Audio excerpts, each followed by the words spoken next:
Então vamos lá. Deixa eu ver, já tá gravando aqui, tudo certinho. Então vamos lá, gente. Bom dia então para vocês. Hoje nosso plano é falar um pouquinho, trazer para vocês uma introdução sobre as perspectivas da criminologia, né? Por mais que o pessoal da crimino aí já vem falando e já sabe, né? Porque o curso deles é a criminologia. Eu acho importante a gente trazer definições e bases gerais de conhecimento sobre a criminologia para o pessoal entender, né? Porque na nossa primeira aula a gente falou um pouco de contextos gerais e falou um pouquinho sobre princípios da criminalística. Depois a gente teve a nossa aula com a parte da papiloscopia, a gente entrou em conceitos da medicina legal, mas nós tivemos uma aula de medicina legal e hoje a gente fala da parte da criminologia. Na semana que vem a gente fechar falando dos locais de crime e cadeia de custódia, para daí a gente fazer uma parte prática aí sobre um crime com uma eventual cena de crime e para vocês também terem um processo inicial de elaboração de laudo aí, né? Para ter uma noção desse percurso. Então, quando a gente olha para a questão da criminologia de uma forma geral, tá? É importante a gente entender o que que a gente está falando aqui. E quando eu olho para a criminologia e falo assim, legal, criminologia, mas o que é isso no final das contas, né? Então, a criminologia, ela vem muito, e ela nasce muito, né, numa perspectiva e numa função básica de trazer informações à sociedade e tentar, inclusive, já se associar à ideia de poderes públicos sobre a questão de compreensão de delito e, principalmente, trazer a ideia de delito, delinquente e vítima, tá? A gente vai trazer essas ideias, mas a criminologia ela é muito forte nessas perspectivas de trazer a ideia e o panorama sobre o que é isso quando a gente fala. Porque a gente vai ter várias teorias aqui dentro e as teorias vão falar de formas diferentes, mas ela sempre vai trazer a força que tem tudo isso. Então, trazer uma visão sobre os poderes para uma compreensão de quem é o delito, o delinquente e a vítima, inclusive vai falar sobre questões de controle social aqui, né? Ela vai reunir muito todas essas ideias num núcleo de conhecimento. Então, a gente vai olhar para tudo isso e ver quanto isso tudo vai também contrastar com aspectos de como a segurança pública vai influenciar, sim, no cometimento de crimes. Como uma rua mal iluminada vai influenciar na possibilidade de um cometimento de crime. Como que um lugar mais sujo ou mais limpo também pode influenciar a forma como aquele local é conhecido naquele meio social? Será que se eu deixo um carro, né, destrancado num bairro nobre de uma cidade, eu deixo o mesmo carro destrancado num bairro um pouco mais de periferia, será que é a mesma situação? Será que nos dois casos ele vai ser assaltado? Será que tem alguma questão aí por trás? A gente vai falar esses aspectos aí um pouquinho mais para frente. Mas tudo isso está englobado dentro da criminologia. E por que que a gente faz essa intersecção de trazer psicologia também para dentro da criminologia? E claro, temos várias áreas, mas principalmente a psicologia, né? Para além do direito, né? Vem num sentido muito porque a psicologia cada vez mais ela vem se aproximando nesse processo sobre a questão do delito, do delinquente, da vítima, numa visão e uma perspectiva mais de compreensão sobre os sujeitos, não só focar na ideia de que toda vítima é do mesmo jeito, todo delinquente é do mesmo jeito, todo delito é do mesmo jeito. A gente vai ter várias teorias e a gente vai ver qual se encaixa para aquele sujeito, para como que a gente vai tratar aquela pessoa na hora que ela for efetivamente é, é, ela passa por um julgamento e ela seja condenada, como que a gente vai fazer essa dosimetria da pena? Tá? Então, tudo isso vai ser importante e relevante quando a gente fala nos aspectos da criminologia. Tá? A gente fala também aqui, né, sobre essa permissão e essa possibilidade de compreender cientificamente o problema, as circunstâncias, a questão criminal por si, inclusive nas perspectivas de como. Beleza, eu entendo aí como é que a vítima funciona, mas como que eu vou, talvez, prevenir esse crime? Como que eu vou intervir? Como que eu vou fazer um processo interventivo de eficácia, às vezes, para melhorar aquela localidade?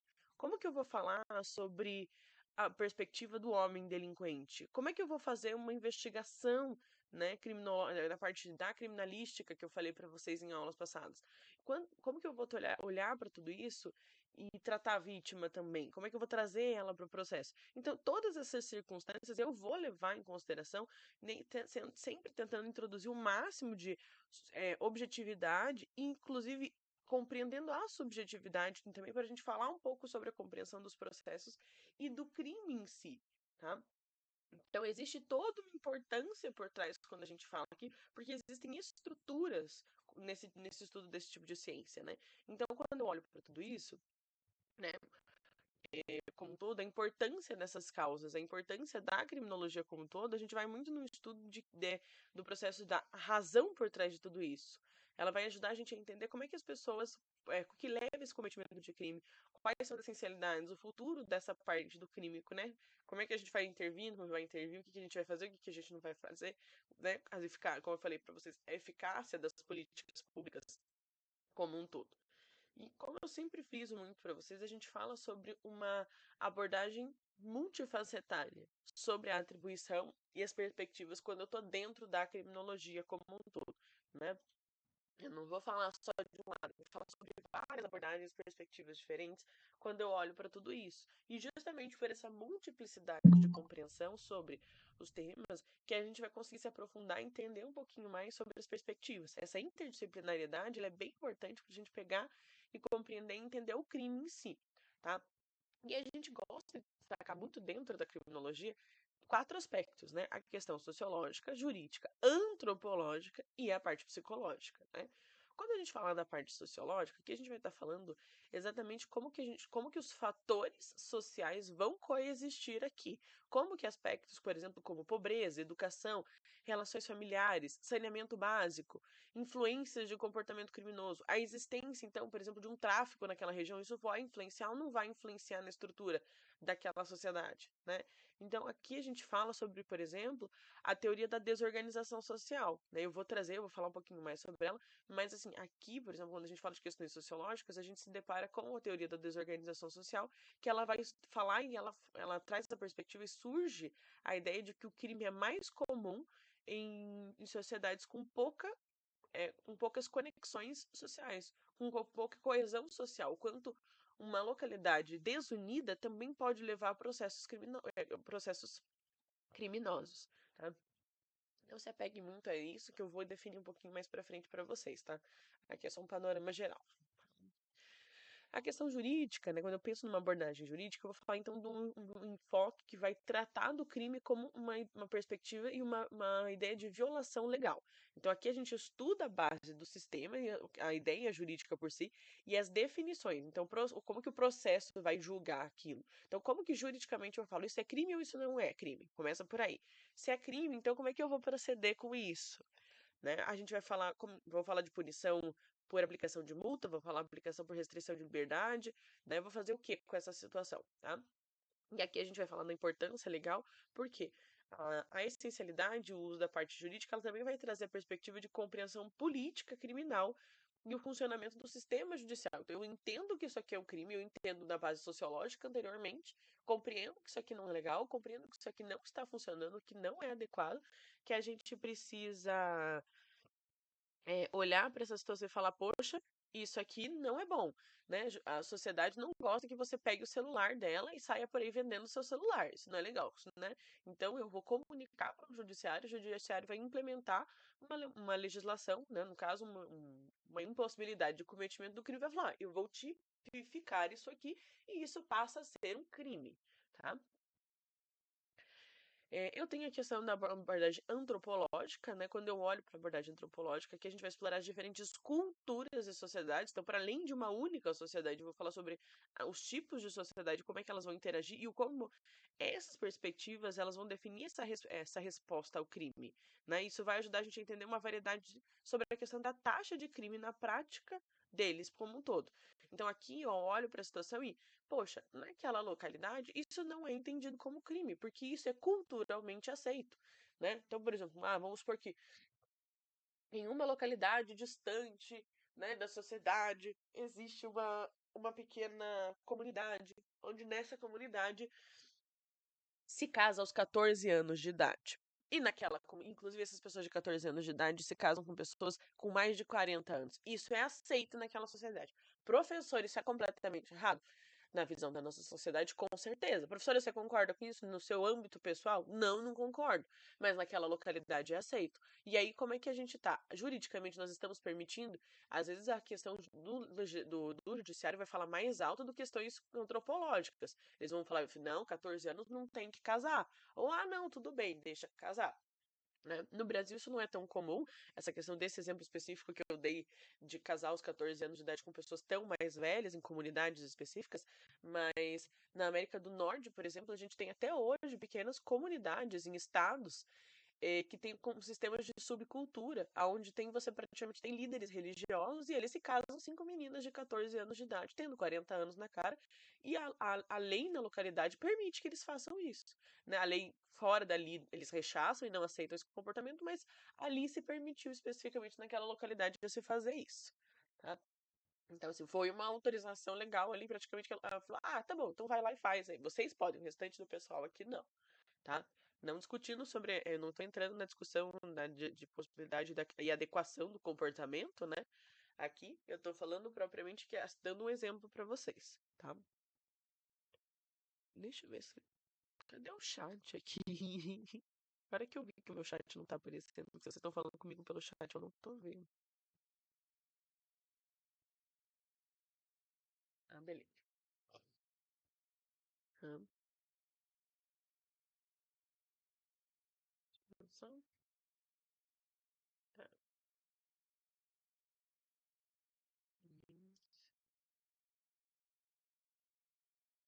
A gente tem a questão, então, psicológica, então, também, que vai influenciar nos aspectos e forma como a gente vai olhar tudo isso. Daí a gente, que na psicológica, a gente vai focar nos fatores individuais. Então, a ideia da subjetividade do sujeito com relações de personalidade, possibilidade de transtornos mentais aí que a gente vai falar, né, inconsistências comportamentais. A gente vai olhar como um todo para aquele sujeito e eu vou entender, poxa, quais são as circunstâncias que podem ter levado ao cometimento desse crime? Não é tratar o sujeito como um grande coitado, mas eu entender as circunstâncias que estão envolvidas ali, que levaram esse sujeito, tá? Ao cometimento de crime, que levaram esse sujeito a ser talvez como é que ele é. Ou entender talvez que ele não tinha compreensão sobre o fato criminoso cometido ali. E não adianta eu julgar ele como eu julgaria outras pessoas. Tá? Porque se eu julgar esse sujeito, colocar ele no sistema penitenciário convencional, talvez ele não tanto entenda a extensão do que ele fez, e aí isso não vai passar pelo processo de ressocialização, que é a grande base que deveria estar regendo, né, o fato de eu tirar a liberdade de uma pessoa. Tá? A gente fala muito da psicologia forense aqui, então, nesses contextos como um todo, e o estudo da forense de uma forma geral e a questão de compreensão sobre os sujeitos, tá? Existem questões de metodologia e técnicas de investigação, né, onde a gente vai olhar para os processos e vai ver como é que a gente pode analisar aquelas ideias, né? Então, a gente tem várias possibilidades e formatações sobre a investigação como um todo, independente da abordagem da tecnologia que eu estou falando, né? Então, eu vou falar muito nessas perspectivas, nesses métodos que eu tenho como um todo. Então, na qualidade desses trabalhos. Então, eu posso subdividir aqui, quando eu falo de métodos e técnicas de investigação, até antes de entrar nessa parte de delito e delinquente, que eu vi que eu esqueci de botar um slide para isso. Eu falo aqui, então, de uma avaliação que eu posso olhar para o todo e fazer uma investigação de forma qualitativa, uma de forma quantitativa, uma forma transversal e uma forma longitudinal. Quando eu falo de uma forma quantitativa, tá? Com T, quantitativa, eu estou falando de quantidade, eu estou falando de medidas estatísticas. Então, eu vou olhar para aquela situação e eu vejo, poxa, nessa localidade, os índices de crime são de 100 assaltos por semana. Tá? Eu tô falando de uma quantidade, eu não tô avaliando o porquê, a motivação desses crimes. Eu tô olhando e eu tô quantificando, tô trazendo estatísticas, né? Eu olho para a situação, é um método que eu vou usar para medir esta quantidade, né? Aqui eu falo sobre explicações etiológicas, né? E eu olho para a situação e, beleza, ok. Este é o crime é o crime X, e este crime X está sendo cometido tantas vezes nesta localidade. Só que aí eu preciso me aprofundar um pouco mais. Beleza, sei que naquela localidade eu tenho 100 assaltos por semana, mas isso não me diz muita coisa. Eu preciso me aprofundar e compreender um pouco mais sobre as motivações, o que está acontecendo. Porque se eu quiser entender e talvez quiser parar aquilo ali naquela localidade, antever esse crime, e inclusive né? Tipo, eu quero ver antes que esse crime aconteça, eu quero ver o crime, ou se eu quero simplesmente ver o que tipo de política pública eu poderia implementar para resolver essa situação, eu preciso de uma avaliação maior ali. Então eu vou pensar numa avaliação qualitativa, com L. Então eu vou observar os principais pontos e entender, às vezes por entrevistas, por observação, mas eu vou entender aquele conceito e como é que esse conceito vai permitir que eu compreenda a chave do problema. Ou seja, o que está levando aquelas pessoas ao cometimento de crime. Então, quando eu olho uma perspectiva quantitativa, o crime está acontecendo. A qualitativa, eu começo a investigar o motivo desse crime estar acontecendo. Tá? Então, assim, são mulheres, são homens, né? Por que essas mulheres estão. Os homens que estão cometendo esse crime, por exemplo, são pessoas que estão empregadas, estão desempregadas? O que está acontecendo? Por que essa pessoa cometeu um crime? Eu estava passando fome. Eu cometi porque eu tenho um vício em drogas, eu preciso sustentar esse vício em drogas, eu preciso assaltar. Eu cometi porque tava desocupado, não tava fazendo nada, deu vontade de resolver assaltar, né? Então eu começo a entender essas motivações. Eu tenho a questão também transversal aqui, que quando eu falo da perspectiva transversal, eu vou falar sobre a perspectiva de tomar uma única medição de variável. Então, ou de um fenômeno específico. Então, quando eu olho qualitativamente, eu vou definir as coisas que são importantes para mim, mas vamos supor, eu quero entender, por exemplo, de forma transversal, qual é uma única variável que vai ser importante para mim. Quem dessas pessoas está cometendo crime porque está passando fome, por exemplo, tá? Então eu vou pegar um único fenômeno para examinar esse fenômeno. Esse vai ser o meu grande fenômeno de estudo, né? Então, quando eu falo de uma perspectiva tanto transversal quanto longitudinal, tá, gente? Eu vou ter possibilidade de quantitativo e qualitativo dentro delas, tá? Na transversal, eu vou olhar para ela e falar assim: eu quero estudar um fenômeno. Então, qualitativamente, o meu fenômeno vai ser, por exemplo, pessoas que assaltam, mulheres que assaltam porque passam fome. Beleza. Só que eu vou puxar questões quantitativas. Quantas dessas mulheres estão passando fome? Eu também quero investigar quantas dessas mulheres têm filhos. Quantas dessas mulheres estão desempregadas? Então, eu tenho outros fatores que vão acabar saindo de avaliação de um único ponto transversal, mas eu parto de um único ponto para estudar tudo isso. Já numa perspectiva longitudinal, eu vou tomar várias variáveis para medição. Então, em diferentes momentos temporais, inclusive, eu vou poder considerar. Então, assim, sempre foi naquela localidade esse crime sendo cometido? Então sempre teve muito assalto nessa região? Ou é uma coisa que começou depois de alguma coisa? Depois da data X foi quando aconteceu mais? Ou não, sempre foi uma região de altos índices de criminalidade e sempre teve uma média ali de 80 assaltos por semana, né? Quando a gente pega numa perspectiva aí de um ano inteiro. Poxa, tá? Então aqui eu vou pegar uma perspectiva e vou trazer uma compreensão maior. Então, sim, sempre teve assalto. Beleza, tem homens, tem mulheres. Beleza, por que as mulheres assaltam? Por que os homens assaltam? Então eu faço um estudo um pouquinho maior aqui por trás, tá? Então eu vou entender, eu vou fazer quase um processo de uma biografia do crime, quando eu falo da questão longitudinal, tá? E de compreensão sobre os processos. Outro ponto que é importante a gente falar aqui. Deixa eu só tomar um golinho d'água.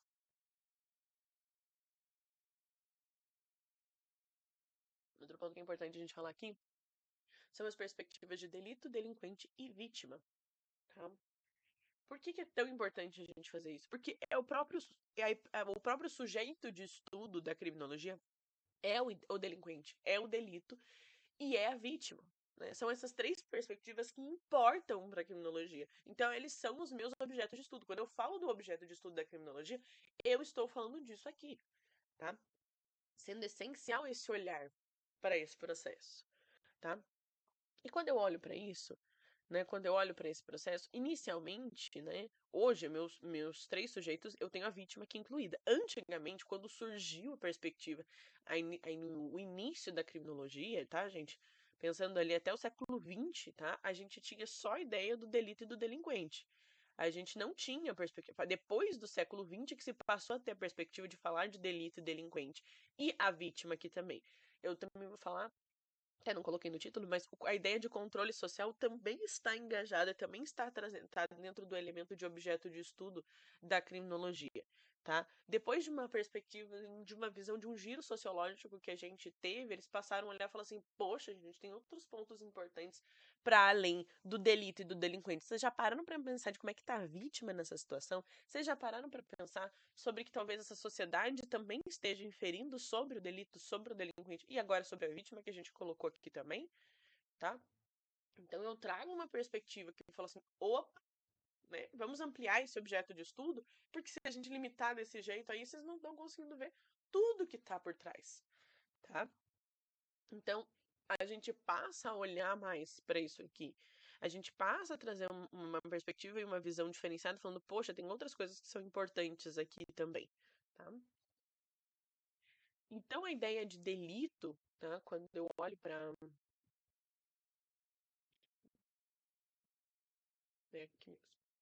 Então, a ideia de delito, então a ideia do delito em si para a criminologia não é só a ideia de uma perspectiva trazida pelo direito penal, que seria a ideia de uma conduta típica, antijurídica e culpável, né? Porque para eu caracterizar aquilo então quanto um crime, tem que ser considerado então uma conduta típica, tem que ser antijurídica e tem que ser culpável, porque eu posso ter alguma coisa que exclua aquilo. Então, eu preciso desses três elementos. Só que quando eu falo do delito, ele vai para além dessa só essa perspectiva dada pelo direito penal.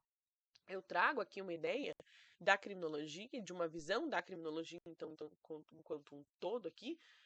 Quando eu falo do sujeito, eu vou falar sobre a incidência maciça, por exemplo, na população. Né? Ou seja, qual é o critério? Quando eu olho para tudo isso, qual é a frequência com que determinado comportamento é observado na sociedade? Então, um delito que apresenta uma incidência grande, maciça, não é uma coisa que acontece isolado, é aqui e ali. Não, acontece de uma forma maciça para a população e aquele ponto, na forma que ele ocorre, em esse ponto de alto acontecimento, alta frequência que ele ocorre, contra outras pessoas, né? O quanto isso influencia e atrapalha a vida de outras pessoas, né? Qual é a grande questão? Isso pode indicar uma questão estrutural? Pode, né? Como uma questão de uma desigualdade econômica, uma falta de oportunidade, uma falta de políticas públicas, com certeza. Mas para eu caracterizar e pensar, isso aqui vai ser um problema, quando eu olho para isso e falo, isso de fato é um delito, tem que ser uma coisa que acontece de uma forma maciça na sociedade. Se é um negócio muito isolado, né, muito pequenininho, será que eu preciso me incomodar, então, com o judiciário, pensando em toda uma perspectiva, uma problemática, para trazer uma criminalização? Será que eu vou ter que acionar o legislativo para isso passar por um projeto de lei, uma implementação legal? Será que precisa disso se é um negócio tão isolado assim? Tá? Ou será que eu não tenho algum outro tipo penal que eu consiga encaixar isso também, tá? A gente tem uma questão também dentro da ideia de delito sobre incidência aflitiva, ou seja, beleza, tem muita coisa que pode acontecer muito na sociedade, mas será que ela aflige as pessoas? Ou no caso quando eu olho para isso assim, será que quando eu olho para esse delito, ele está relacionado, aqui eu falo na questão aflitiva, relacionado à questão da gravidade dos danos causados por esse delito. Será que isso é uma problemática tão grande assim? Aqui a gente fala nessa questão de incidência aflitiva, por exemplo, tá? Você indo roubar sua balinha lá nas lojas americanas, tá? Porque se a gente pensa na perspectiva anterior, né, acontece maciçamente na população.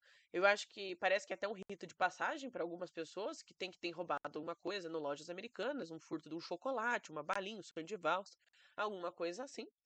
E aí, beleza. Ai, professora, mas é uma questão aflitiva? Né? A sociedade inteira está sofrendo com o fato de eu roubar a balinha? A sociedade inteira não, mas você veja que você causa um rombo ali numa empresa. Ai, professora, mas é só uma balinha. O problema é que não é uma pessoa que faz um pequeno furto, né? Nas lojas americanas. Tem uma galera que faz isso aí, né? A nível aflitivo, se a gente for pensar na realidade dos fatos, é só a Americanas que está sofrendo ali? Sim, pois a gente poderia levar em consideração que roubos excessivos também podem levar a compras, uma diminuição de compras na localidade, uma possibilidade de levar Americanas à falência e outras pessoas vão ficar desempregadas, tá? Exagerando bastante aqui. Mas, a nível aflitivo, o pessoal quase que consolidou e falou: ah, vamos lá, rouba um negocinho na Americanas, né? Deixa o delito acontecer. Né? Eu nem aflige tanto assim a sociedade, aflige só um pouquinho lá o pessoal que trabalha lá, o dono da Americanas, a dona da Americanas, né? Mas quando a gente olha para essa perspectiva aflitiva, então eu preciso falar sobre a gravidade do dano que isso causa. Ah, beleza, roubar uma balinha parece não é tão grande, né? Mas aqui, além disso, eu vou considerar a frequência com que esse delito ocorre. Então, beleza. É de vez em quando? Então, é só uma vez que eu vou lá roubar e nunca mais vou fazer isso. Ou imagine se você vai toda semana fazer isso. A gente tem um aumento de uma incidência aflitiva. Então, a perspectiva e a forma com que ela está acontecendo, tá? Então, qual é o impacto? E aí, na parte aflitiva, principalmente, eu vou pensar no impacto que isso tem com relação à vítima. O quanto isso vai afligir a vítima. Então, delitos com incidência aflitiva alta, gente, geralmente eles estão associados a crimes muito violentos, que causam danos físicos, emocionais, materiais bem significativos. Então, não é roubar o docinho da Americanas. Roubar o docinho da Americanas, né? Fazer um furto na Americanas tá errado? Tá. Mas aqui a gente tá falando num índice altíssimo de aflição, como um estupro, por exemplo, tá? A gente pode falar aqui também na persistência do espaço temporal. Então, como eu falei, a perspectiva de quanto tempo faz que esse crime está acontecendo, tá? Tanto no sentido de continuidade ou a recorrência dele. Então, esse crime acontece toda semana, ou esse crime começa numa semana e vai terminar só na outra, por exemplo, um sequestro, né? Ou você vai toda semana na Americanas lá roubar um docinho, tá? Então, eu vou olhar para a ideia do comportamento criminoso ao longo do tempo, em diferentes perspectivas de passagem temporal, mas eu também vou olhar para áreas geográficas diferentes. Será que nessas localidades está acontecendo ao mesmo tempo? Existe este mesmo crime? Então, este é um crime que acontece com bastante frequência, é aflitivo frente à sociedade, e eu estou ali em áreas diferentes assaltando, está sendo assaltado bastante, por exemplo? Tá? Então, qual que é a perspectiva quando eu olho para tudo isso? Falo também. Tá. E aí, até antes de pular para o nosso outro ponto, aqui também seria falar então sobre a questão de que ela surge, a ideia de um fenômeno que não é apenas um evento isolado, mas então um padrão persistente de comportamento em uma região ou em várias regiões. E muitas vezes, quando a gente olha para aqui, a gente está se referindo a um problema estrutural de demanda de intervenção de uma perspectiva. Porque, ok, americanas, por exemplo, sabem que o povo vai lá roubar. Eles podiam fazer alguma coisa? Talvez para eles saia mais caro deixar um segurança seguindo as pessoas que vão roubar alguma coisa, e daí uma possibilidade de um processo por assédio, né, uma acusação infundada ali, e às vezes fala, deixa roubar um docinho mesmo, que talvez depois a pessoa se sinta mal e compra alguma coisa aqui, para um processo de pedido de desculpa social, não sei, tá? Ainda sobre a perspectiva do delito, eu vou ter a questão de inequívocos, a ideia de um contexto de um inequívoco consenso. O que, que seria isso?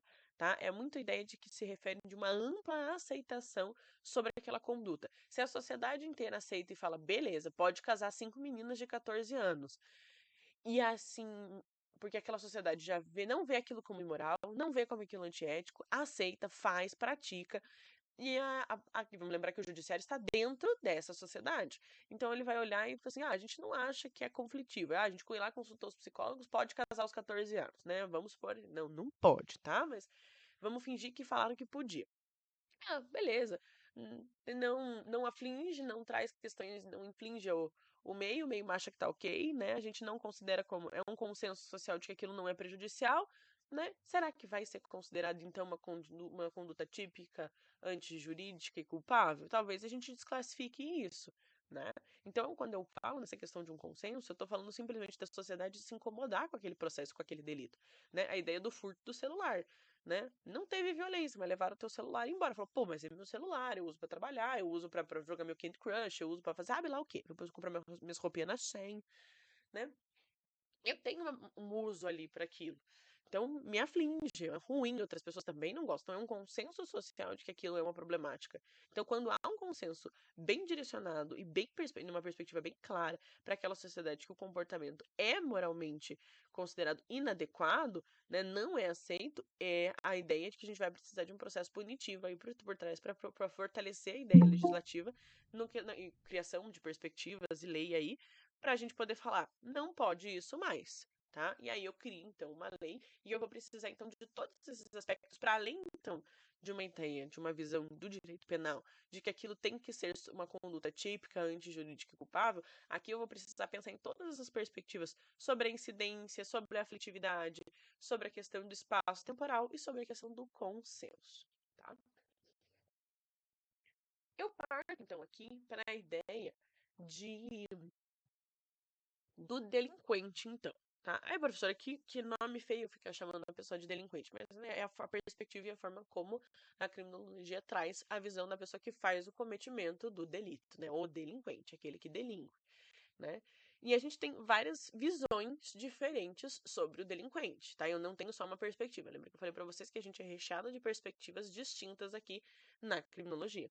E quando eu olho para cada uma delas, isso é interessante, é importante porque elas vão considerar fatores diferentes, tá? Por exemplo, na escola clássica, na perspectiva da criminologia sobre o delinquente, ela vai trazer a ideia mas até lembrando, quando eu falo aqui da escola clássica, ela é pré-científica, tá? Ela é antes de uma perspectiva de uma entrada forte da ideia da ciência regendo a criminologia enquanto ciência, tá? A gente falava só de uma existência ali, algo de debate, mas a gente não tinha enquanto uma perspectiva científica, tá?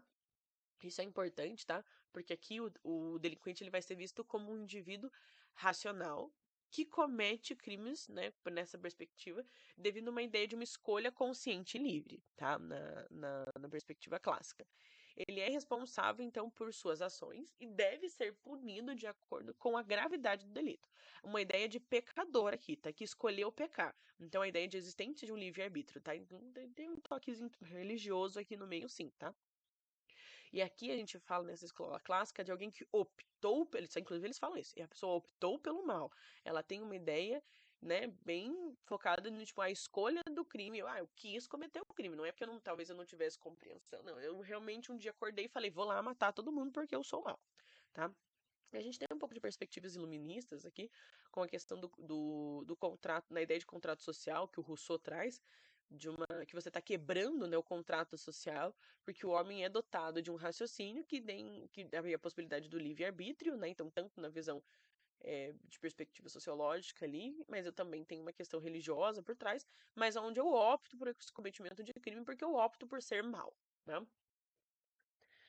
Aí eu tenho a perspectiva positivista, né, que na escola positivista o delinquente ele vai ser entendido como alguém que tem um comportamento criminoso e esse comportamento criminoso ele vai ser determinado por fatores biológicos, psicológicos ou sociais, né?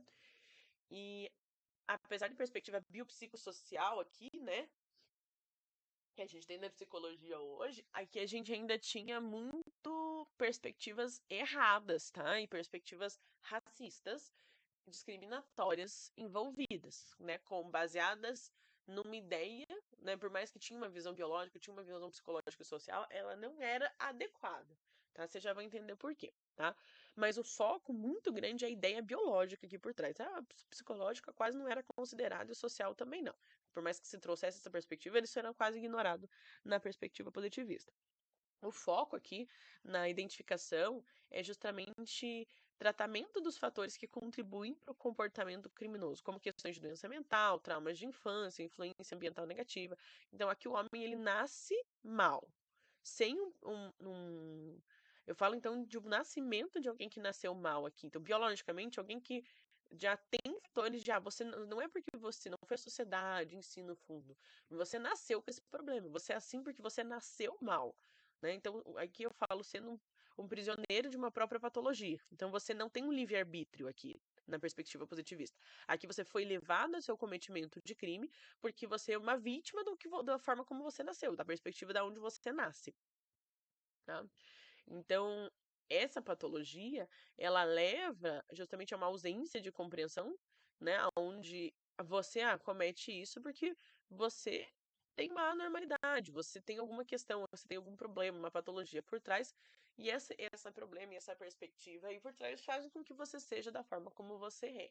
Então você não tem nem a possibilidade de mudar, porque se eu estou falando que você nasceu assim, você é assim, né, você não escolheu ser assim, você é uma pessoa doente por natureza, então eu tenho justificativa para isolar você da sociedade. Porque no final das contas não adianta eu tentar tratar você, porque você não vai mudar, você nasceu assim, então você precisa morrer para eu trazer você de volta, talvez, se eu acreditar nisso, né? E se eu trazer você de volta, talvez você melhore enquanto pessoa, mas nessa vida não vai rolar, tá?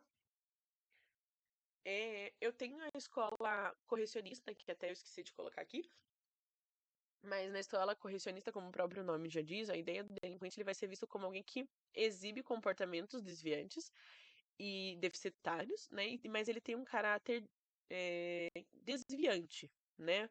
Tanto moralmente quanto psicologicamente. E a ideia da escola da criminalística aqui, ela vai enfatizar muito a correção do comportamento criminoso através de uma medida punitiva. Então, na escola correcionista, eu vou trazer a perspectiva inicial de precisamos mudar essa pessoa, né? Precisamos colocar ela num processo de que talvez ela não é só simplesmente isolar ela da sociedade, talvez eu precise corrigir esse comportamento, tá? Então, eu olho para tudo isso e a gente precisa pensar num processo correcionista. A gente tem um processo correcionista acontecendo hoje em dia, por exemplo, o fato de você ir para um presídio e a perspectiva de que você pode estudar para diminuir sua pena, ou você pode trabalhar para diminuir sua pena, e isso vai na perspectiva correcionista, onde eu vou colocar você num lugar para corrigir os seus comportamentos criminosos, para que esses comportamentos desapareçam, ou você aprenda com esse processo para que isso para que isso diminua, talvez, tá? A gente tem a perspectiva da escola sociológica e marxista também, tá? Ela vai trazer muito a ideia de que o delinquente ele vai ser visto como um produto no seu ambiente social e econômico, tá? A gente vai ter uma parte só para falar sobre essa parte social e econômica, porque ela é muito forte nos conceitos da criminologia como um todo, porque ela vai dar uma ênfase justamente nos fatores externos, como a questão da pobreza, desigualdade social, é, questões da desorganização de uma comunidade, a falta de oportunidade que pode levar a um processo de marginalização ao comportamento criminoso como um todo, tá? Então, como é que eu vou olhar para tudo isso e quanto que isso se abrange numa perspectiva, tá? E o quanto leva a um comportamento criminoso. A gente tem a abordagem econômica e multifatorial. Peraí, tem alguém solicitando acesso. A gente também vai olhar para uma perspectiva ecológica e multifacetária, no sentido que a criminologia ela vai numa perspectiva mais contemporânea, né, no caso na atualidade, a gente vai reconhecer que o comportamento criminoso ele vai ser influenciado por uma variedade de fatores. E aí sim a gente vai trazer uma perspectiva não só biopsicossocial, mas dentro do social a gente ainda vai trazer fatores econômicos, vai trazer fatores questões ambientais, questões institucionais e vai adotar então uma abordagem mais ecológica, por assim dizer, na construção dessa interação, dessa complexidade entre os indivíduos, que a gente fala e vai para além de uma ideia de uma sociedade que só vê a perspectiva de você é incapaz, você nasceu assim, então você não pode entender absolutamente nada, né? Você só é uma grande vítima, porque aqui ou na perspectiva de que você é mal, né? Então a gente sai um pouco dessa perspectiva e traz uma ideia mais multifacetária sobre os fatores. Quando eu olho para essas perspectivas mais de uma forma geral, mais adequadamente, eu tenho uma análise maior por trás e eu consigo enxergar uma perspectiva maior de que, talvez para essa pessoa seria interessante o complexo médico penal, talvez para essa pessoa seja mais interessante pagar uma multa. Né? Então, eu vou olhar para os vários fatores aí, o que eu vou fazer frente ao delinquente para também pensar numa perspectiva mais adequada para como é que eu vou trazer para trazer principalmente coligar com a ideia do processo correcional? Porque no final das contas, eu não quero só isolar esse sujeito da minha sociedade. Eu quero que esse sujeito passe por um processo de transformação e seja diferente, tá?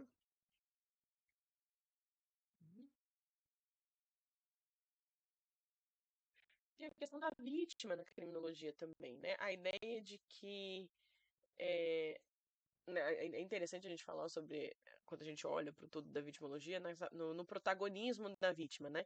Que esse protagonismo da vítima, a gente pode até certo ponto falar na lei de Talhão, que ela já começou essa perspectiva na ideia da lei de Talhão, no ponto de eu colocar a vítima, né? Então, quando eu olho para a vítima, num sentido de eu dou protagonismo para ela na lei de Talhão, às vezes vai ser ela que vai executar aquilo, né? Porque em Talhão, lembrando, né? Olho por olho, dente por dente. Então, a pessoa, né, teve um filho que foi morto. Então, você, vítima, vai lá e mata o filho da outra pessoa com autorização legal.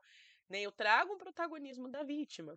né? Então, a lei de Italião, ela trazia muito essa ideia da vítima participando desse processo de restituição daquilo que se perdeu, né? Ou numa tentativa de trazer a sua visão de justiça sobre os processos. Só que com a perspectiva e a passagem do tempo, na verdade, a gente saiu um pouco dessa ideia de protagonismo da vítima, tá? A gente passou por um processo de neutralização e esquecimento. Então, a gente teve momentos no passado que as vítimas, inclusive elas ocupavam um papel muito secundário no sistema judicial como um todo. E se dava uma ênfase, então, principal ao processo de punir. Sim, precisa punir, precisa falar dos processos? Sim. Só que muitas vezes a vítima era ignorada frente a tudo isso. O desejo real da vítima era ignorado. Por que a mediação cada vez se faz mais forte? Né, de uma forma geral. Claro que eu não vou fazer mediação para processo criminal, mas por que a gente usa muito a mediação de uma forma geral hoje no sistema? Porque quando eu olho para a perspectiva da mediação, a mediação eu coloco as partes envolvidas que não estão felizes para conversar e entrar, às vezes, num consenso ou chegar o mais próximo disso, para que elas saiam mais próximas de sair felizes, né? Tanto para quem fez a besteira quanto para quem está acusando a outra de fazer a besteira, né? Onde talvez R$ 300 resolva o meu problema, né? Simplesmente, eu não quero que você dê os R$ 300 pro judiciário, eu quero que você dê os R$ 300 para mim, porque às vezes eu quero esses R$ 300 porque, né, você me tirou um dia de trabalho, ou o estresse que você me gerou, eu precisei fazer umas 3 sessões a mais de terapia, né, e eu quero o valor dessas 3 sessões de terapia, por exemplo, né, então às vezes, né, eu quero trazer este papel, só que se eu penso num processo geral da criminalística, de uma forma geral, como da criminalística não, do direito penal como um todo hoje, muitas vezes eu afasto a vítima desse processo de protagonismo. Eu deixo o judiciário fazer tudo, eu chamo a vítima de vez em quando ali, porque eu preciso fazer o oitiva e tudo mais, mas eu preciso colocar essa vítima em perspectiva para que, poxa, no final das contas, quem sofreu, quem se lascou foi ela. Aí você tá falando assim, vai deixando, só um dia chega lá na porta dela, ó, realmente teu processo saiu aí, ó, parabéns, aí aconteceu o que você queria, foi preso, né? Às vezes a vítima vai ficar aliviada? Vai, mas nem sempre, porque às vezes não era exatamente isso que a vítima queria, tá? Então, eu passei por um papel de neutralização e esquecimento, deixando ela de lado. Tá? A gente hoje está no momento de redescoberta da participação da vítima, né? Esse é o nosso momento atual hoje, né? Então, eu olho para isso, eu reconheço o impacto, às vezes físico, às vezes emocional, às vezes psicológico, às vezes o todo, né? Que um crime pode levar à vítima, e essa vítima ela vai ser vista como uma pessoa que merece respeito e apoio e reconhecimento no seu processo de reconexão com seus direitos. Então, aqui a gente fala inclusive de reajustes legais, que em muitos países eles vão garantir que a vítima tem um papel mais ativo no processo judicial, né? A gente vai permitir, inclusive, que ela participe de audiências, porque, inclusive, nem às vezes isso antigamente era permitido. A gente vai falar sobre ela trazer declarações, trazer perspectivas, suas experiências, o seu processo, né? Trazer pontos ali de uma participação mais ativa. Ela não vai dar a sentença, né? Não é esse o ponto. Mas às vezes eu tenho que colocar ela para compreender de que, né, não é só simplesmente ah, vai lá, beleza, fez a denúncia, agora a gente segue e fica na sua casa esperando chegar o resultado. Mas que a pessoa saiba o momento que o processo está acontecendo, para que ela participe, para que se ela quiser estar na audiência, ela esteja na audiência, né? Então eu coloco ela ali como alguém envolvido no processo, porque afinal de contas, quem teve o seu direito violado foi ela, né? Foi esta pessoa. Então, o quanto isso vai interferir de uma forma geral, o quanto isso vai ser um processo de interferência forte nos processos como um todo, que eu olho, e para situações que eu olho como um todo, nessa presença da vítima. Então, deixa eu ver. E aí eu tenho o controle social, porque assim como a vítima, a ideia de controle social, ela é uma perspectiva nova dentro da criminologia, nova, né, século XX, mas pensando, né, como um todo, da onde nasce a criminologia, é nova. A ideia de um controle social ela vai se referir muito às questões dos mecanismos e estratégias que a sociedade vai utilizar para regular o comportamento do indivíduo e para garantir a questão da conformidade com as normas sociais. Então, quando eu olho como um todo, por isso que tem um monte de câmera aqui, mas assim, a ideia de controle social, às vezes ela vai ser um controle social mais massivo, às vezes é um controle indireto, mas eu tenho controles diretos, tá? Quando eu olho para essa base de controle, é como que eu vou reger essas pessoas, o que que elas estão fazendo, o que que elas não estão fazendo, o que que pode, o que que não pode fazer. Então, assim, sim, você é livre para fazer o que você quiser. Eu tô de olho aqui, né? Se você fizer uma besteira aí, ó, já sabe, né? A ideia de controle social, de uma forma como um todo, quando eu penso na ideia do informal, ela vai se referir justamente a questões da pressão social, né? Como é que a cultura vai influenciar isso, né? Um controle social informal, gente, é o Twitter. Puro controle social informal é o Twitter. Não tem uma legislação específica falando assim, o Twitter, né, ele vai ser o juiz, né, da sua vida, ele quando você fizer alguma besteira. Não, mas ele é o tipo de, postou isso aqui? Não gostei, hein? Vou te expor. Então, olha que a norma social diz que você tem que ser uma pessoa muito, muito fofa, querida e não pode ser uma pessoa grosseira. E você foi muito grosseiro comigo, então eu vou expor você, né? Então, e aí outras pessoas começam a compartilhar aquilo, então você tem uma inflamação das pessoas, as pessoas vão olhando, as expectativas daquelas pessoas às vezes batem com quem está expondo você, então elas também vão inflamando a situação, vão aumentando, né? E aí você fala, poxa, vou até apagar meu Twitter depois dessa, né? Não quero, né? Não gostei do que fizeram comigo, ou até você tem que se pronunciar e tudo mais. Então aqui a gente vai falar de um controle de uma forma informal, né? Não só do Twitter, foi só um exemplo, né? Mas aqui a gente vai falar, inclusive, de normas mais culturais, de costumes daquela região, de pressões que a sociedade vai fazer com relação a um crime específico ou sobre um ato específico que foi cometido, tá? Então, ali aquele meio social se comoveu e resolveu pelas mãos próprias ali fazer esse processo. O que a gente tem de controle social informal hoje, inclusive, gente, a gente tem família, escola e religião são controles informais. Eu não tenho uma lei que fale especificamente, a religião vai predominar sobre você. Não, mas às vezes você tem questões morais. Então, assim, você vai na igreja, vamos pensar na ideia da apostólica romana, né? Não roubarás, né? Não furtarás, né? Não cobiçará a mulher do próximo. E aí você tem esses preceitos morais internalizados para você, e às vezes você vai fazer alguma coisa e você mesmo se para e fala assim, opa, né? Eu acredito que não pode, né, roubar, então não vou fazer isso. Eu acredito que eu não posso cobiçar a mulher do próximo, eu não posso gostar daquela outra pessoa ali, então, opa, não vou fazer, não posso. Você se controla, né? Porque o aspecto religioso que tem dentro de você, que você internalizou, um costume, uma pressão daquilo que você acredita, faz com que você se autorregule. A gente tem a questão do controle formal, né? Então, o controle formal é tudo que não é informal, né? É mais fácil, na verdade, pensar o que é o formal e todo o resto é residual. Porque o formal, gente, é legislação, é lei. Então, tudo que é regulamentado e que a gente fala, ó, isso aqui não pode. Então, eu tenho a minha instituição legal falando, não pode fazer isso, furto é crime. Tá? Então não pode cometer o furto. Claro que ele vai passar por todo aquele processo de pensamento anterior que eu transpassei com vocês, que vai para além de ser típico, antijurídico e culpável, né?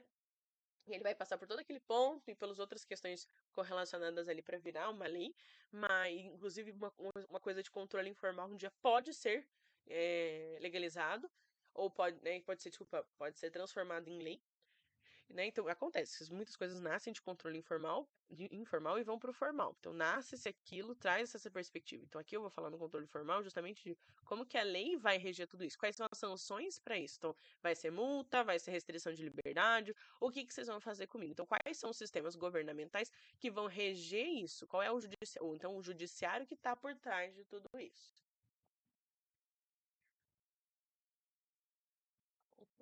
Antes de entrar nos fatores sociais e econômicos, eu quero voltar aqui com vocês, porque lembra que eu falei para vocês que a teoria, que a escola positivista, ela tinha uma perspectiva um pouco mais é,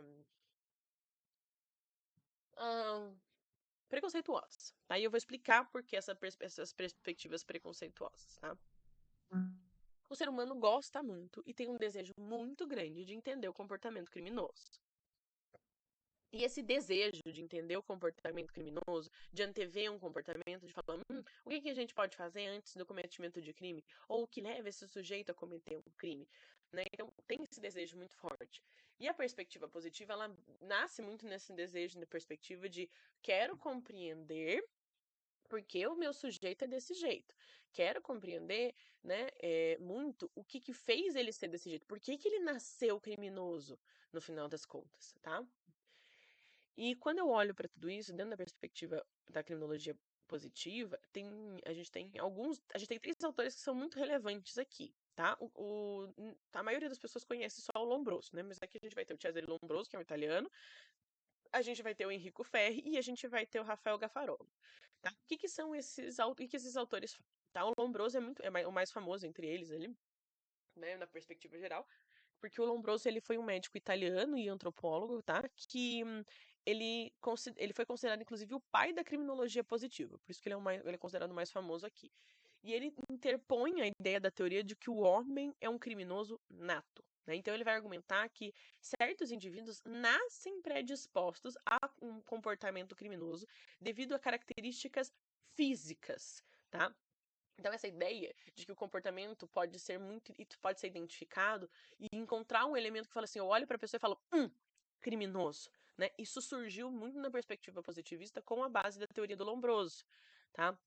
E o Lombroso, ele desenvolve justamente essa ideia e traz um certo ativismo até certo ponto para essa sua ideia. Então, ele traz uma corrente muito grande de ideia positivista de um comportamento, de uma característica, aonde a questão física daquela pessoa vai dizer se ela é criminosa ou não. Só que aonde que o Lombroso foi fazer as pesquisas dele? Ele foi lá nas prisões italianas e ele pegou todo mundo que estava preso. E quem que é todo mundo que estava preso? Um bando de gente que não tinha condição social. Pessoas que tinham situações econômicas, né, que não eram tão favorecidas. Consequentemente, elas tinham características que eram mais marcantes. Principalmente pessoas, quando a gente pensa em pessoas negras, né? Características físicas negras. Se você pega o material do Lombroso, ele tem todo o desenho dizendo, ai, a pessoa que tem uma orelha maior, a pessoa que tem um nariz maior, a pessoa que tem isso, a pessoa que tem aquilo, fisicamente falando, porque ele notou essa certa semelhança entre as pessoas, porque o recorte social que ele fez para fazer aquela observação não levou em consideração que tinham outros fatores sociais e econômicos, por isso que a gente leva isso em consideração, principalmente hoje em dia, né? A gente traz a escola multifacetária, porque a gente entende que não é só a perspectiva de como é que é aquela pessoa. Pode ser que ela biologicamente tenha uma questão? Sim. Mas não é só porque ela tem orelha grande, porque ela tem o nariz assim, que ela tem não sei o que assado. Não, mas o Lombroso ele não fez essa consideração econômica que pode ter levado aquela pessoa a estar ali. Ele fez só um recorte de você está aqui, você é criminoso. Tá? Então, no material do Lombroso, ele faz todo um descritivo e um desenho específico das pessoas e como é que elas são e apontando essas pessoas como criminosos. Tá? A gente tem o Enrico Ferri, que vai falar que ele foi um jurista italiano, que ele vai falar que principalmente sobre a ideia de que dentro da perspectiva positiva, ele vai expandir as ideias do Lombroso. Ele vai pegar o que o Lombroso falou e ele vai argumentar que o criminoso, eles são resultados da interação de fatores aí ele que traz essa perspectiva de que não é só o biológico, então não é só o físico, principalmente porque assim, por que biológico, né, quando a gente fala do físico, né? Porque a gente tem genótipo e nós temos fenótipo dentro do fator biológico, tá? O genótipo, ele tem a ver com genes e tem questões internas. O fenótipo tem a ver com o fenotipo, né? Essa parte externa, o físico, tá? Então, o Ferri, ele vai argumentar que para além de fatores biológicos, principalmente quando penso na perspectiva fenotípica, mas ele vai falar que a gente tem elementos psicológicos e sociais envolvidos. E ele vai definir essa implicação de que isso vai trazer uma perspectiva de implicação na pena do indivíduo. Então, eu começo, inclusive, aqui a considerar uma dosimetria da pena diferenciada para as pessoas. Então, apesar de ter um cunho um tanto preconceituoso envolvido, pelo menos nesse momento, nasceu alguma perspectiva boa de tudo isso, que é levar em consideração as circunstâncias pessoais do criminoso que levam a ele ser dessa forma. Então, talvez essa insanidade que essa pessoa tenha, né? Ela tem esses físicos característicos, mas ela tem isso aí também tem uma questão de uma insanidade por trás aí dessa pessoa. Então, talvez não seja interessante colocar ela neste local, tá? Então, pelo menos dessa perspectiva, nasce algum ponto positivo. Quando eu falo do Garofalo também, eu vou estar falando então de uma ideia de outro jurista italiano que ele vai contribuir para o desenvolvimento da teoria positivista, porque ele vai introduzir o conceito de uma ideia de anomia. Ela é muito, inclusive, usada até hoje. Mas essa perspectiva de anomia, que ele vai argumentar de que o crime ele era resultado de uma falta de adaptação do indivíduo às normas sociais. Ele era anômalo a essas normas sociais. Então, ele vai enfatizar a importância de prevenção de crime defendendo medidas de controle social e redução dos processos dos infratores. Então, o que eu posso fazer para controlar esse sujeito? O que eu faço, né, aí para impossibilitar que você cometa esse crime, para impossibilitar. Então, assim, será que eu vou falar para você, ó, se você fizer isso, pena de morte. Se você fizer isso, né? 50 anos de prisão. Se você fizer isso, vou tirar tua mão fora, né? Então, quais são os elementos que eu vou usar para controlar o seu comportamento? Não é para você pensar, tipo, e refletir, talvez isso não seja bom. Não, é só pra você ficar com medo mesmo, né? Claro que a gente passa ficar com medo também faz parte de uma ideia de controle social e você refletir e sopesar as coisas também, mas é muito aqui na ideia do positivismo, ela não vai no lado de, eu preciso pensar em quesitos morais envolvidos, mas é mais o medo pelo medo. Né? Para quem gosta um pouco mais dessa parte das estruturas, das escolas de uma forma geral, inclusive, principalmente da parte positiva, eu recomendo, além da parte da teoria do Lombroso, né, eu recomendo o livro do Beccaria, que é dos delitos e das penas, que ele é bem bacana, né, para essa parte de desenvolvimento como um todo. E já que eu tô falando das escolas correlacionadas aqui, quando eu penso na criminologia, não custa falar um pouquinho das outras escolas que estão envolvidas aqui quando eu olho para os aspectos da criminologia, né? A gente tem a escola de Chicago. A escola de Chicago ela foi um centro bem importante, gente, de estudo. E ela tem esse nome justamente porque ela nasce em Chicago, né? Na década de 20 e 30 ali. Então, quando a gente olha para tudo isso, ela vai se concentrar muito numa ideia de um estudo de comunidades urbanas e nos processos de mudança social a essas comunidades urbanas. Então, ele vai desenvolver a ideia da teoria ecológica humana, na busca de entender as características ambientais urbanas, então como é que o meio urbano pode influenciar o comportamento humano, incluindo o comportamento criminoso. Então, como que isso pode levar ao cometimento de, de um crime propriamente dito? Tá? Como que isso vai influenciar quando eu olho como um todo para, poxa, temos esse crime específico aí que foi cometido. E como é que isso pode ser influenciado? Como é que esse crime pode ser levado ao comportamento específico criminoso por esse local urbano? Será que um lugar mais organizado ou mais desorganizado pode influenciar um comportamento? Tá? Então ele vai trazer essas perspectivas. Eu tenho a teoria da desorganização social. Tá? A teoria da desorganização social ela foi desenvolvida justamente por pesquisadores da própria escola de Chicago, e eles vão argumentar que essa desorganização ou fragilidade nas estruturas sociais em áreas urbanas elas vão poder levar a um aumento dessa criminalidade. Ou seja, esses fatores como pobreza, desemprego, a questão de segregação racial, né? Questões de imigração também, a gente pode pensar, talvez, né? Essa falta de, inclusive, de conexão entre as comunidades, né? Como é que os vizinhos se interagem, né? Como é que isso também pode influenciar? É só pensar você em casa, né? Se você tem aquele vizinho sarna, aquele vizinho chato, qualquer barulho que ele faz já te irrita. Mas agora, se são meio amigos e tudo mais, ele faz uma festa, mesmo faz uma festa de arromba, em que ele nem te convidou, mas ele tá fazendo aquela festa, mas vocês são amigos e tudo mais, você tipo, tá bom, é só hoje, assim, você releva com mais facilidade. Essa ideia de coesão social é muito no sentido que você tinha centros urbanos antes, que o pessoal, na verdade, pensando em centros rurais, que o pessoal tinha mais conexões, mesmo morando longe, e quando o pessoal passa para centros urbanos e a gente começa a se desconectar nas relações humanas, aonde toda semana alguém sai ali, se muda e tudo mais, que você não tem uma dificuldade de se interar e se envolver com aquela comunidade, e que é meio cada um por si, a gente passa a não ligar e não dá muito suporte para o outro. Então a gente tem esse processo de desconexão com o outro e isso também facilita nos processos de criminalização. Depois eu entro um pouquinho mais nisso, tá? Mas ainda nessa questão da teoria da desorganização social é muito nessa ideia, então, de que os laços sociais eles vão se enfraquecendo. E os laços sociais são controle social indireto. Né? Então, lembra quando eu falei para vocês que a gente tem controle, né? Formal e informal. Lembra quando a gente tem o formal e o informal? Então, o controle social, tipo, o teu vizinho, ele é um controle informal. Né? Tipo, poxa, eu não vou, né? Eu não vou fazer tal coisa no meu apartamento aqui, porque eu não queria incomodar meu vizinho. Ele é tão gente boa, tipo, hoje eu sei que ele trabalha a semana inteira, tipo, eu sei que, né, eu ficar fazendo reforma na minha casa hoje, eu vou incomodar meu vizinho, tipo, eu nem preciso fazer hoje, eu posso fazer amanhã que ele não tá em casa, que daí eu nem vou atrapalhar tanto ele, né? Ou, por exemplo, assim, né, ai, odeio esse vizinho. Que vontade de sumir com o capacho da porta dele, sabe? Então, quando você gosta daquela pessoa, quando você tem uma relação maior com aquela pessoa, fica mais fácil você se sentir coibido, né? De certa forma, afetar aquela pessoa, de infligir algumas questões contra aquela pessoa.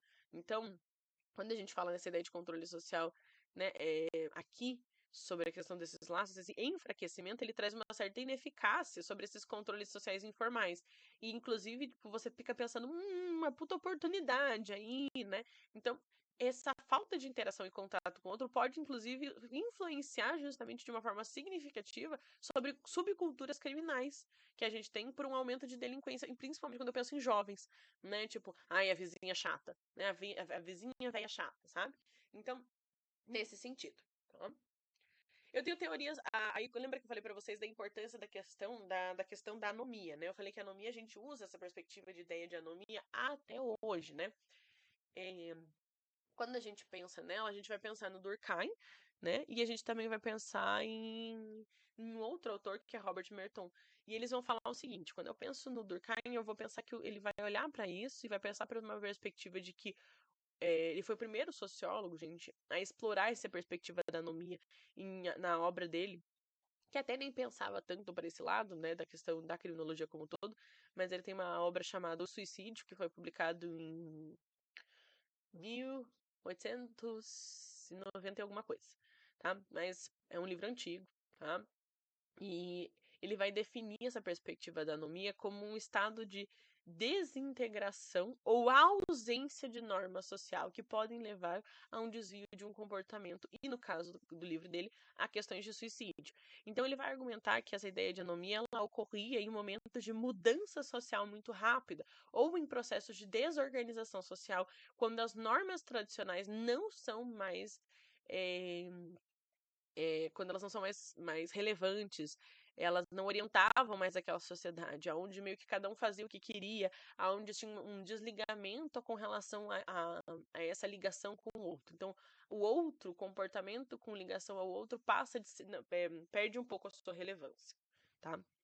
Então, por que a gente começa a trazer perspectivas sociológicas cada vez mais fortes, gente? Porque a gente começa a reconhecer que cada vez mais o homem é um ser social, que a gente precisa do outro. E essa ausência dessa interação com o outro, ou essa fragilidade na correlação e ligação com o outro, faz com que a gente perca esses vínculos, faz com que a gente perca um suporte por trás. Muitas vezes é um suporte que, sim, vai ter elementos de controle social? Vai, porque muitas vezes você vai fazer alguma coisa do tipo, poxa, minha mãe não ficaria orgulhosa se eu fizesse isso. Tipo, às vezes a pessoa nem tá mais viva, mas você traz aquele pensamento do tipo, poxa, né? Não sei se ela ia gostar muito disso. Então, às vezes a gente pensa duas vezes antes de agir, tá? Ou, no caso, no sentido de, poxa, não tô bem agora, né? Poder ligar para alguém, poder falar com alguém, falar assim, poxa, preciso de um suporte, né? Porque no livro dele vai trazer a perspectiva do suicídio. Então, o quanto é bom ter alguém para dar este suporte, tá?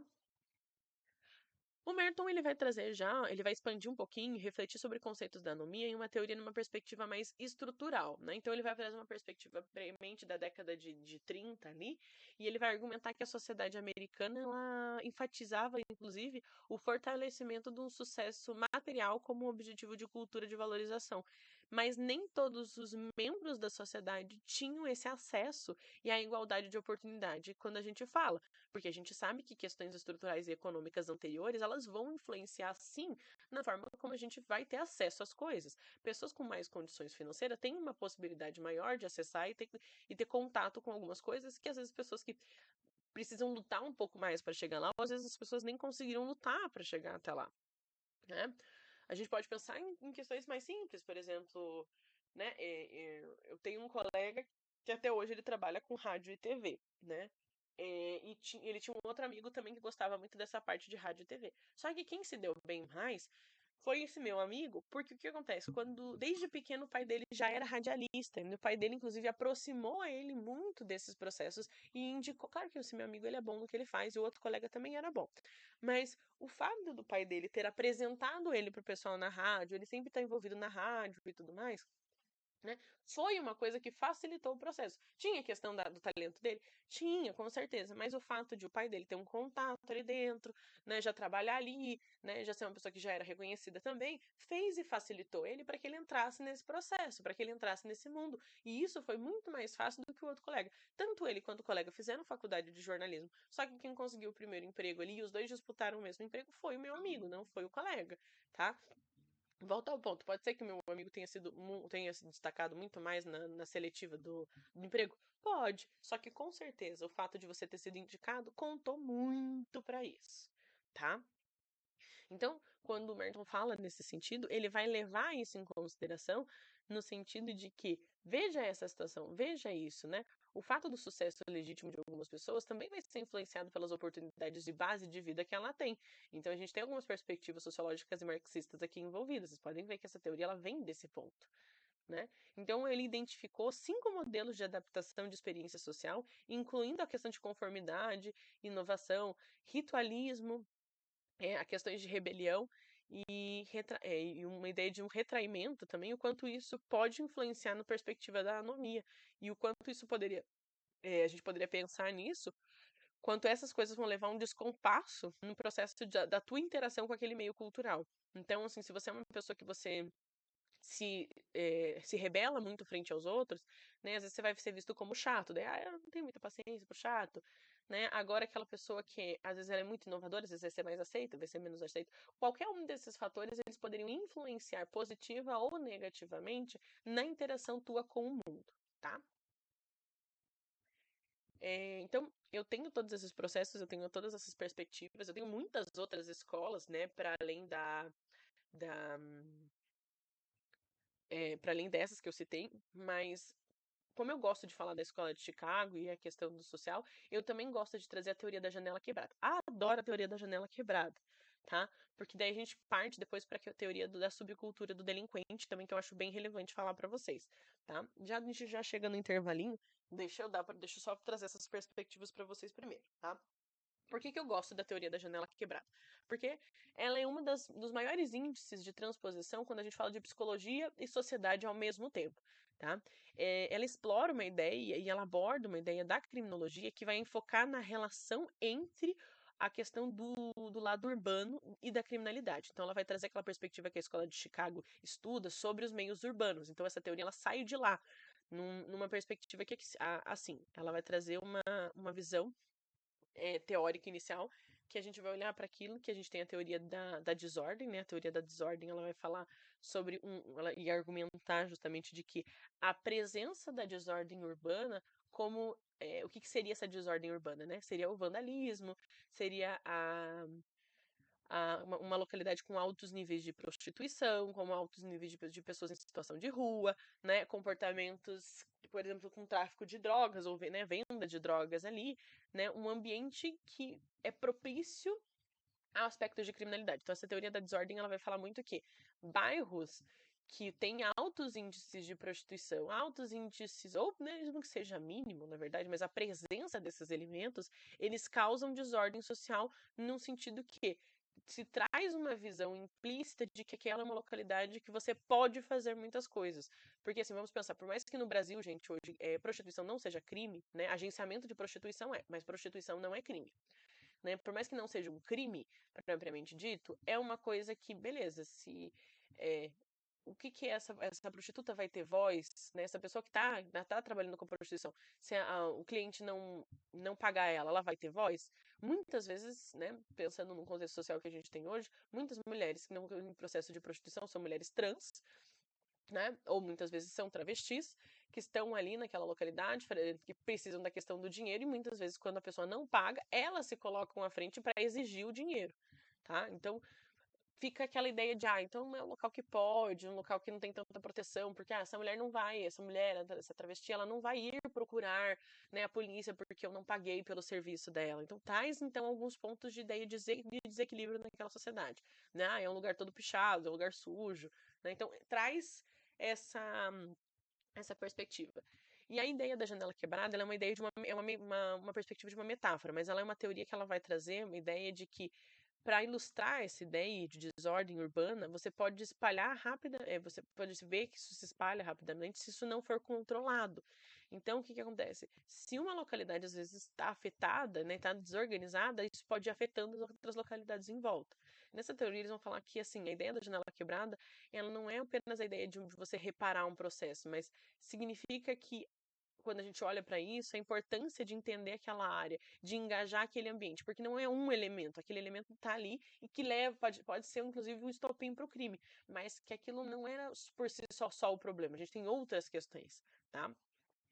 E a teoria da janela quebrada, ela vai trazer uma perspectiva que, assim, eles pegaram um carro, colocaram um carro em um bairro nobre, um carro em um bairro marginalizado naquela sociedade, e deixaram o carro lá. Em poucas horas, o carro na localidade marginalizada foi depenado. E no bairro mais nobre, não, ninguém mexeu no carro. E aí passou 2 semanas, passou 3 semanas e o carro parado lá. Daí eles falaram, mas não é possível. Daí eles falaram lá e quebraram uma janela. Tum, quebrou a janela lá. Depois que eles quebraram a janela e deixaram esse carro ainda no bairro nobre, em poucas horas também, este carro também foi depenado, assim como tinha sido feito na localidade de um bairro mais criminalizado. Né, num bairro mais, num bairro de periferia que mais que marginalizado. Então, o que ele traz numa perspectiva e uma ideia? Né, que ela vai influenciar a ideia de que, quando a gente olha para isso, as políticas aplicadas e a lei de muitas cidades, que vai promover uma implementação de uma estratégia de políticas para uma comunidade urbana, porque se aquilo está desorganizado, talvez o problema maior seja aquilo. Porque o que acontece? Se eu tenho um lugar, ela vai trazer muito uma perspectiva de que se isso aqui está do jeito que está, né? Então, assim, aqui já é uma bagunça, já pode fazer tudo nesse bairro. O que a gente lá em roubar um carro? Né? Agora, num bairro que está um pouco mais arrumado, eu tenho, inclusive, elementos de controle social informal ali. Tipo, poxa, vou chamar atenção se eu fizer isso aqui. Agora tá quebrado. Ah, tudo bem, é mais fácil. Né? Os elementos de controle social, tanto informal quanto formal, com a presença daquilo quebrado, tem uma possibilidade, o controle social acaba enfraquecendo um pouco mais e levando à oportunização para o crime. Tá? Então, a gente também vai pensar numa perspectiva de manutenção de ordem, né, porque ela vai destacar a importância dessa manutenção de ordem pública num sistema que eu preciso de um local bem cuidado. Eu preciso de um lugar onde a gente traga um equilíbrio a esse processo de desordem social. Então, o que eu posso pensar? Iluminação pública, né? Políticas, às vezes... Cris, você vai perguntar alguma coisa? Alexa, que nem assim cai um caminhão de cerveja, vamos dizer. A gente sabe que não deve roubar, mas como aquele caminhão caiu, muita gente já tá que vai tirar o que tem ali, né? Acho que é mais ou menos isso, né? A teoria da janela quebrada, será que não? Ela traz essa. Aí a gente vai num aspecto de oportunidade. A gente pode pensar um pouquinho da janela quebrada aí, mas também vai numa ideia de. Né, tipo, vamos explorar essa oportunidade. Aí, tipo, por que não? Ninguém tá vendo, né? No meio dessa situação, ninguém vai enxergar. Que a gente pode puxar um pouquinho assim, uhum. Eu estava pensando por causa do. Você falou do carro ali, quando quebra a janela no bairro nobre, daí o pessoal começa a invadir e depredar também, né? É por isso que eu pensei. Sim, sim. Mas é só isso, só tentei. Obrigada Então, tá pela bom, obrigada. contribuição. Não, imagina, obrigada pela contribuição. Então, a gente tem essas perspectivas, né? E acho que também um ponto importante é a questão da subcultura do delinquente, né? Porque a gente falou um pouco sobre a ideia do delito, do delinquente e da vítima, né? Mas também é interessante a gente falar um pouquinho sobre a ideia de subcultura do delinquente, que isso também é considerado na criminologia, né? Quando a gente olha e explora tudo isso, o quanto as questões de normas e valores eles vão poder influenciar aquele comportamento criminoso. Então, o que é isso? Quando a gente pensa em a questão de desvantagem estrutural, um autor chamado Colrin, ele vai falar muito e vai argumentar que jovens em áreas urbanas desfavorecidas economicamente, principalmente, vão enfrentar uma desvantagem estrutural devido a essa falta de oportunidade econômica. E essa possibilidade de um aumento, de uma frustração correlacionada a visualizar outras pessoas conseguindo conquistar algumas coisas e às vezes essas pessoas não, essa falta de sucesso em exploração, isso vai levar a processos de frustração, principalmente para o jovem, e muitas vezes ele vai reagir de uma forma, dentro das subculturas, pela delinquência. Do tipo, no final das contas, essa pessoa tem muito dinheiro. Tipo, eu não acho justo eu não ter todo esse dinheiro. Eu quero e eu acho justo que eu possa roubar, porque eu vou lá roubar dele, esse celular nem vai fazer falta, daqui a pouco ele compra outro, né? Então, não importa que ele parcelou em 20 vezes, eu não vou perguntar, só vou lá e vou pegar, porque eu não acho justo.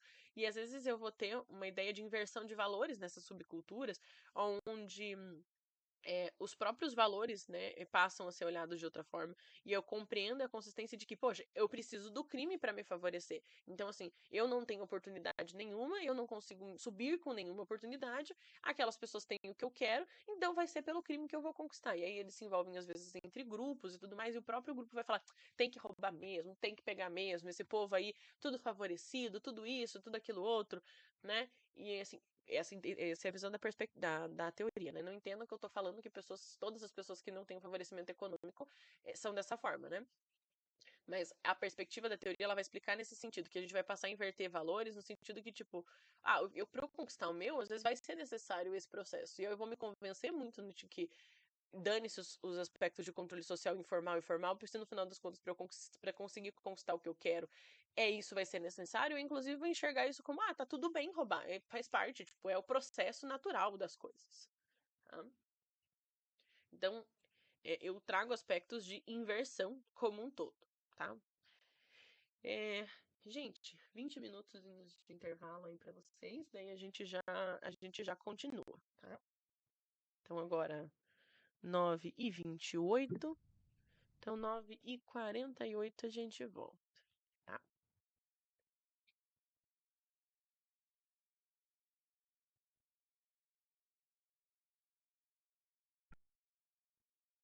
Então vamos lá. Gente, semana que vem, por votação de vocês, a nossa aula de manhã vai ser online, então ganhou online, e daí a nossa prática à tarde vai ser 1h da tarde lá no Curitiba. Eu mando no grupo qual sala que vai ser, tá? Eu digo pra vocês ao longo da semana qual sala que vai ser, tá? Então, dando continuidade aqui, tá? Dentro da parte das teorias que a gente estava falando, né? E a compreensão sobre todos os âmbitos. A gente falou então um pouquinho da parte da janela quebrada, a gente falou. Eu mandei o link para vocês. Aqui o link da chamada para vocês no chat, tá? Lembrando que depois da aula eu fecho a chamada, eu não deixo a chamada aberta o dia inteiro. Depois vocês mandam mensagem no meu WhatsApp, professor, e não assinei a chamada. Falei, paciência, perdeu, tá? Porque daí não assinou no horário da chamada, perdeu, tá? Paciência, porque daí eu não lembro quem estava aqui e quem que tá. Então, a gente já falou sobre a parte, né, algumas teorias um pouco de base marxista aí, um pouquinho, tá? E eu acho também interessante a gente falar sobre outras duas teorias, que é a teoria da rotulação, né? Na verdade é uma teoria só, né? Mas é a teoria da rotulação, mas a gente pode chamar de... Dentro da teoria da rotulação, a gente tem a teoria do conflito e a própria teoria da rotulação, tá? Ela, inclusive, na literatura, vocês encontram com o nome de labeling approach, tá? Oxe, labeling approach é ótimo. Labeling teoria, tá? Ela é outra forma de ser da base teórica para falar, mas ela é a teoria dos conflitos, tá? Ela é influenciada muito pela base marxista também, e ela fala sobre o destaque dos papéis nas estruturas de poder e nas questões de desigualdade na produção do crime, né? Então, quanto a questão de pessoas menos favorecidas também podem influenciar no cometimento do crime pela busca de oportunidades, tá? E essa teoria ela vai argumentar muito numa ideia de um sistema judiciário criminal e na ideia de uma elite política, então pouca ascensão para pessoas que têm baixas rendas para entrada na política, né? Não que a gente não tenha essa possibilidade, mas se a gente for ver na sua grande maioria, as pessoas que dominam o cenário político são pessoas que têm influência monetária, né? Tem pessoas que já vêm de base de famílias que têm dinheiro, ou de pessoas que inclusive já eram políticos e a família continua nessa perpetuação de, de trabalhos dentro da política, né?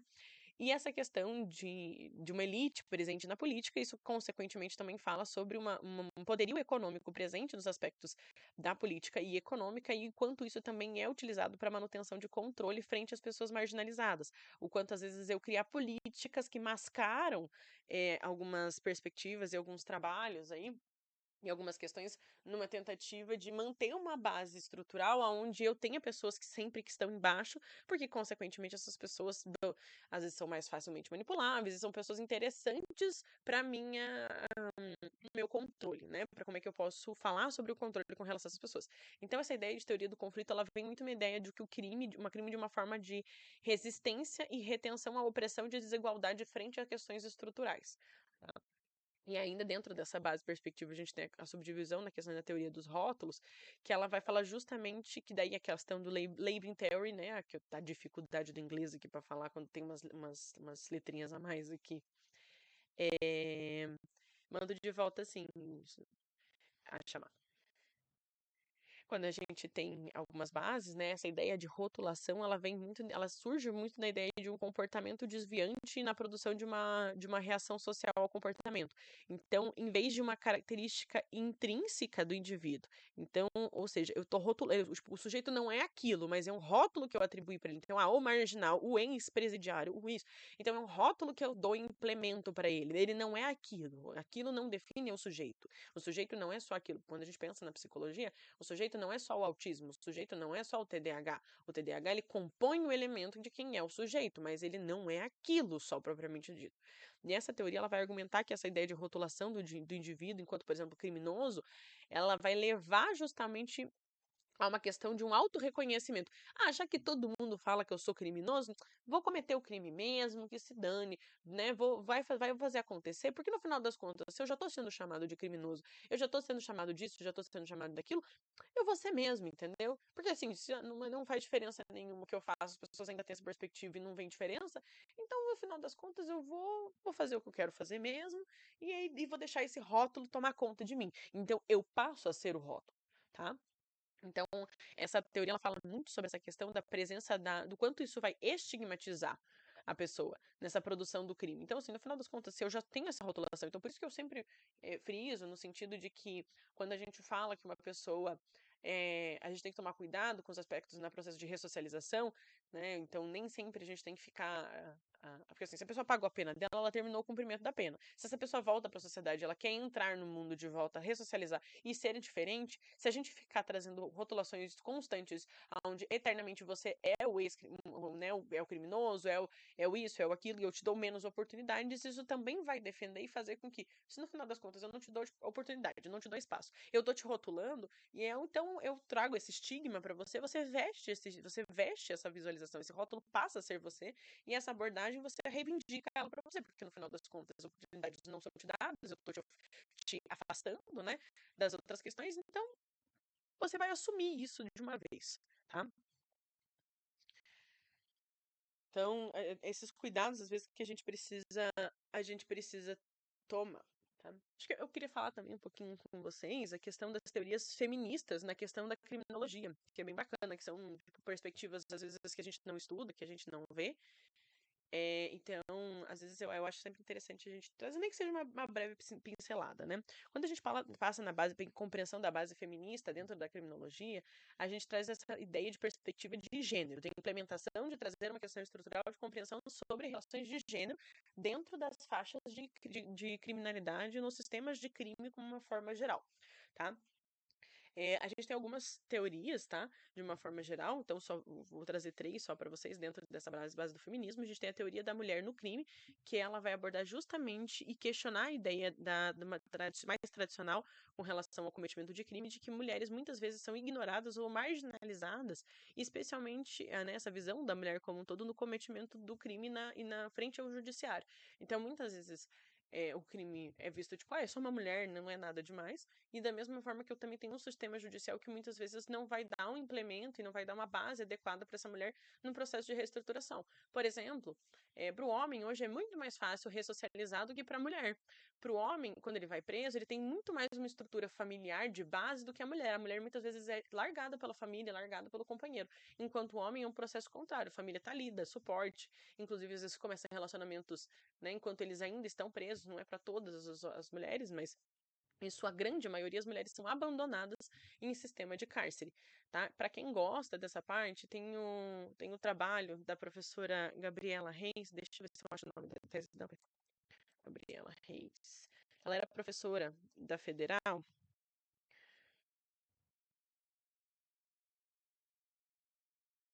e ela fez o... Deixa eu ver...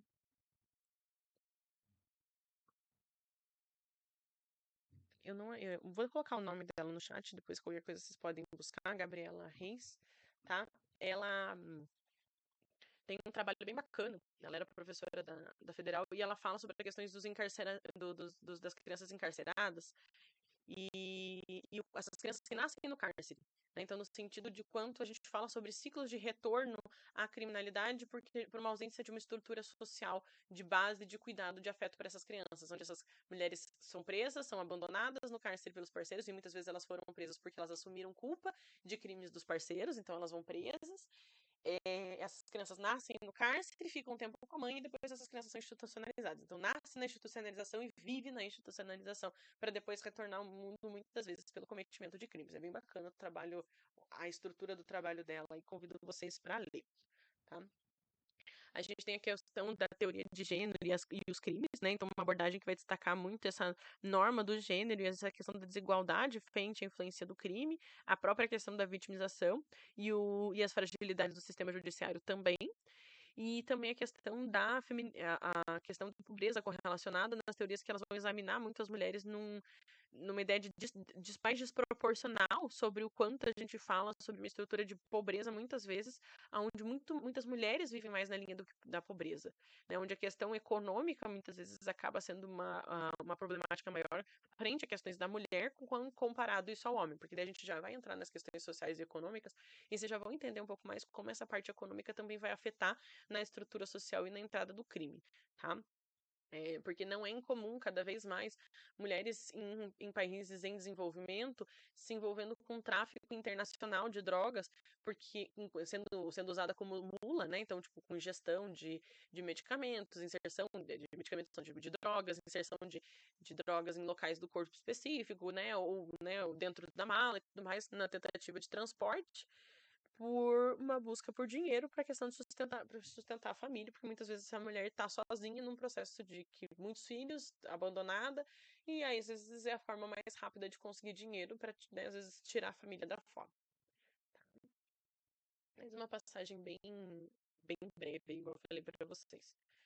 Tá? Porque a gente ainda tem outras teorias, a gente poderia falar da questão digital e dos cybercrimes, a gente tem também a parte da criminologia verde, na ideia de justiça ambiental, né? A gente tem vários aspectos, né, da parte do tráfico de drogas também, questões de terrorismo. A gente tem vários pontos, de uma forma geral, de fatores que influenciam como um todo. Mas, né, ou não como conteúdo, a gente precisa ser um pouquinho mais breve, senão a gente não consegue falar muita coisa, né? Porque só cada um dos tópicos que eu trago para vocês, a gente poderia se desdobrar, né, em 5, 6 aulas diferentes, né? Mas numa tentativa de abarcar tudo, assim, num convite para futuramente, mas dessas a gente desenvolver, às vezes, extensões só sobre uma parte específica, né? Então, só pra gente dar uma passada. Então, quando eu penso aqui, igual eu falei para vocês que eu queria trazer a questão dos fatores sociais e econômicos, da questão da criminalidade e o que a gente tem de relevante aqui, né? Por que a gente analisa fatores sociais e econômicos de uma forma geral, principalmente quando eu penso em criminalidade? Porque eles estão diretamente correlacionados, gente. A gente tem uma estrutura regendo tudo isso, a gente tem uma base por trás de tudo isso. Né? Então, quando eu penso nos fatores sociológicos primeiro, antes de entrar nos econômicos, quando eu penso nos sociológicos, eu vou pensar na desigualdade social, na desorganização social, eu vou pensar na família e na educação, eu vou pensar na cultura e nas subculturas correlacionadas, as estruturas que estão por trás de tudo isso, tá? E quando eu falo de desigualdade social, eu falo muito nessa questão de um desaparecimento e na questão de uma disparidade de renda e oportunidades que vão levar, às vezes, muitas vezes, essa ideia de ressentimento e marginalização que a gente foi falando, e um aumento de propensão a um comportamento criminoso, ou seja, às vezes é por uma grande base de necessidade, tá? Questão de desorganização social, então a questão da questão da comunidade com os altos aspectos de desorganização social. Então, eu não gosto das pessoas que estão à minha volta, ou eu não consigo suporte com as pessoas que estão à minha volta. Porque, veja, quando eu preciso fazer uma diária, pensando numa mulher, né, solteira com 5 filhos. Eu preciso fazer uma diária ali num lugar que me chamaram de última hora, não tenho onde deixar meus filhos. Se eu tenho a vizinha para deixar de olho as crianças de olho, sucesso, muito mais fácil. Agora, quando eu não tenho, e eu não posso deixar as crianças sozinhas, porque às vezes elas são muito pequenas, né? O que eu faço? Muitas vezes eu não vou poder ir trabalhar. Ou às vezes eu vou deixar essas crianças sozinhas, e às vezes a minha vizinha é uma querida, e ela denuncia, né? Mas a gente não pode deixar a criança sozinha. Mas a querida da minha vizinha denuncia para o conselho tutelar vai lá, eu não tô em casa. Pronto, perdi a guarda das crianças. Tá? Então, o quanto a gente tem complicadores correlacionais aí, né? Questões familiares e educacionais, lares desestruturados, fatores de suspensão parental, baixa expectativa educacional podem contribuir para a delinquência juvenil, tá? A questão de lares desorganizados ou até a forma como o lar é organizado também, né? Não só a desorganização, mas às vezes a organização. Existem algumas comunidades carentes, pensando em comunidades, por exemplo, estilo Rocinha, tá? Que eu tô me referindo. Não é toda comunidade que é assim, mas existem algumas comunidades, tá? Quando eu tava na faculdade, eu tive uma equipe que foi fazer um trabalho na numa comunidade aqui de Curitiba. E dentro desses trabalhos, o que eles notaram? Existia uma coisa que era vista na sociedade completamente aceita, que as meninas com 13, 14 anos já estavam se organizando para no máximo com 15 estarem casadas. Por quê? Porque dentro de uma família onde você é só filha, você é a filha. Agora, quando você casa, você ascende socialmente porque daí você ganha a tua casinha, você vai morar longe dos seus pais, aí você tem uma autonomia onde você agora é a dona daquela casa, e para você ganhar essa autonomia, você precisa do casamento. E aí, muitas vezes, o casamento não é autorizado, essas meninas engravidam propositalmente, porque daí eles estimulam a menina a casar. Né? Só que muitas vezes elas engravidam de pessoas muito mais velhas, tá? Não tão 40 anos, igual eu tava falando no começo da aula, mas eu falando aqui numa métrica de alguém já de seus 22, 25 anos, tá? E temos uma disparidade grande de idade aí, né? E às vezes a família, inclusive, incentiva esse tipo de comportamento, tá? Então, veja, ali não é um lar, entre aspas, desorganizado no sentido, tipo, beleza, é um pouco esquisito a família influenciar esse tipo de coisa, mas veja que é a cultura daquela localidade, né? Assim, tem pai, tem uma mãe ali que trabalham, que dão ali um sustento e tudo mais, mas é o funcionamento. Questões desestruturadas, aqui muitas vezes a gente fala, inclusive, às vezes, de um pai que tá preso, né? De uma mãe que não consegue ficar em casa e não consegue dar suporte para essas crianças, uma ausência de uma supervisão, então tá o tempo todo fazendo as coisas sozinho, né? Às vezes o envolvimento com tráfico de drogas, né? Localidades com dificuldade muito grande de acesso à questão educacional, né? Então, localidades com poucas escolas, ou às vezes tem escola, mas existe um baixo estímulo para as crianças irem para a escola, tá? Então, tudo isso são aspectos que vão influenciar em fatores sociológicos aí. Né? Então, e transpassam em alguns pontos nos fatores econômicos também. E aí, como eu falei para vocês, a gente tem aspectos de cultura e subcultura, como normas de valores, eles também vão influenciar nisso. Então, é uma forma como aquela cultura enxerga. Então, a menina tem que casar cedo para sair de casa, e aí ela vai ter a autonomia dela, porque enquanto ela tá dentro de casa, ela tá ali, né? Mas ela é a filha, ela não vai mandar em nada, ela não vai poder sair e fazer o que ela quiser sem ela, vai precisar da satisfação. No momento que ela casa, ela acha que ela não vai mais precisar dar satisfação para ninguém. Tá? Dentro dos fatores econômicos, a gente pensaria, então, que alguns foram citados, mas a gente também pensaria, por exemplo, na possibilidade de falar sobre os aspectos de desemprego, de pobreza e acesso aos recursos. Quando eu penso em desemprego, eu estou falando em taxas muito altas de processos de desemprego numa localidade, o quanto isso também vai estar interligado com criminalidade. Por mais que às vezes você tenha projetos assistenciais, governamentais, para pessoas que estão desamparadas por ausência de emprego, o quanto isso é complicado. Pensando na pandemia, quanta gente não perdeu o emprego durante a pandemia, né? Quantas reestruturações foram feitas a nível empresarial e muita gente acabou perdendo o emprego. Então essas taxas como um todo, o quanto elas podem levar a um aumento de criminalidade justamente por essa questão de ausência de oportunidade, porque eu preciso me alimentar no final das contas. Às vezes eu vou estar ali recebendo um assistencial de R$ 300 por mês. Beleza, R$ 300 por mês para uma pessoa já é muito difícil para sobreviver. Pensando assim, que do jeito que as coisas estão caras, gente, R$ 300 é um mercado. Às vezes você gasta muito mais que isso, né? E às vezes comprando coisas básicas, né? Então, não vai comprar carne, por exemplo, troca pelo ovo, então alguma coisa que esteja mais barato. Mas às vezes R$ 300 para uma pessoa, às vezes acaba sendo um pouco, dependendo de como é que é o consumo.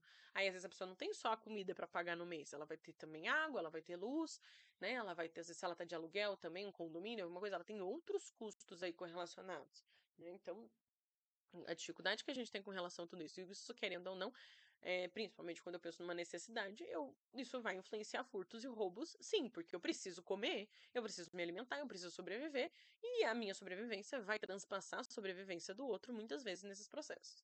questão de pobreza, né? A pobreza também pode criar muito a questão de uma precarização de vida e a incentivar aspectos de atividades ilegais para você sair dessa vida em processos de sobrevivência também, tá? E a ausência de recursos essenciais para crescimento e desenvolvimento, né? Principalmente quando eu penso em estrutura de saúde, de educação, de serviços sociais, né? E tudo isso, o quanto eu ter esse acesso a essa parte assistencial, ela é importante sim, também para eu conseguir garantir uma qualidade de vida. Porque se eu não tenho saúde, eu não trabalho. Você não tem, né? Então, o quanto uma coisa está interligada com as outras, tá?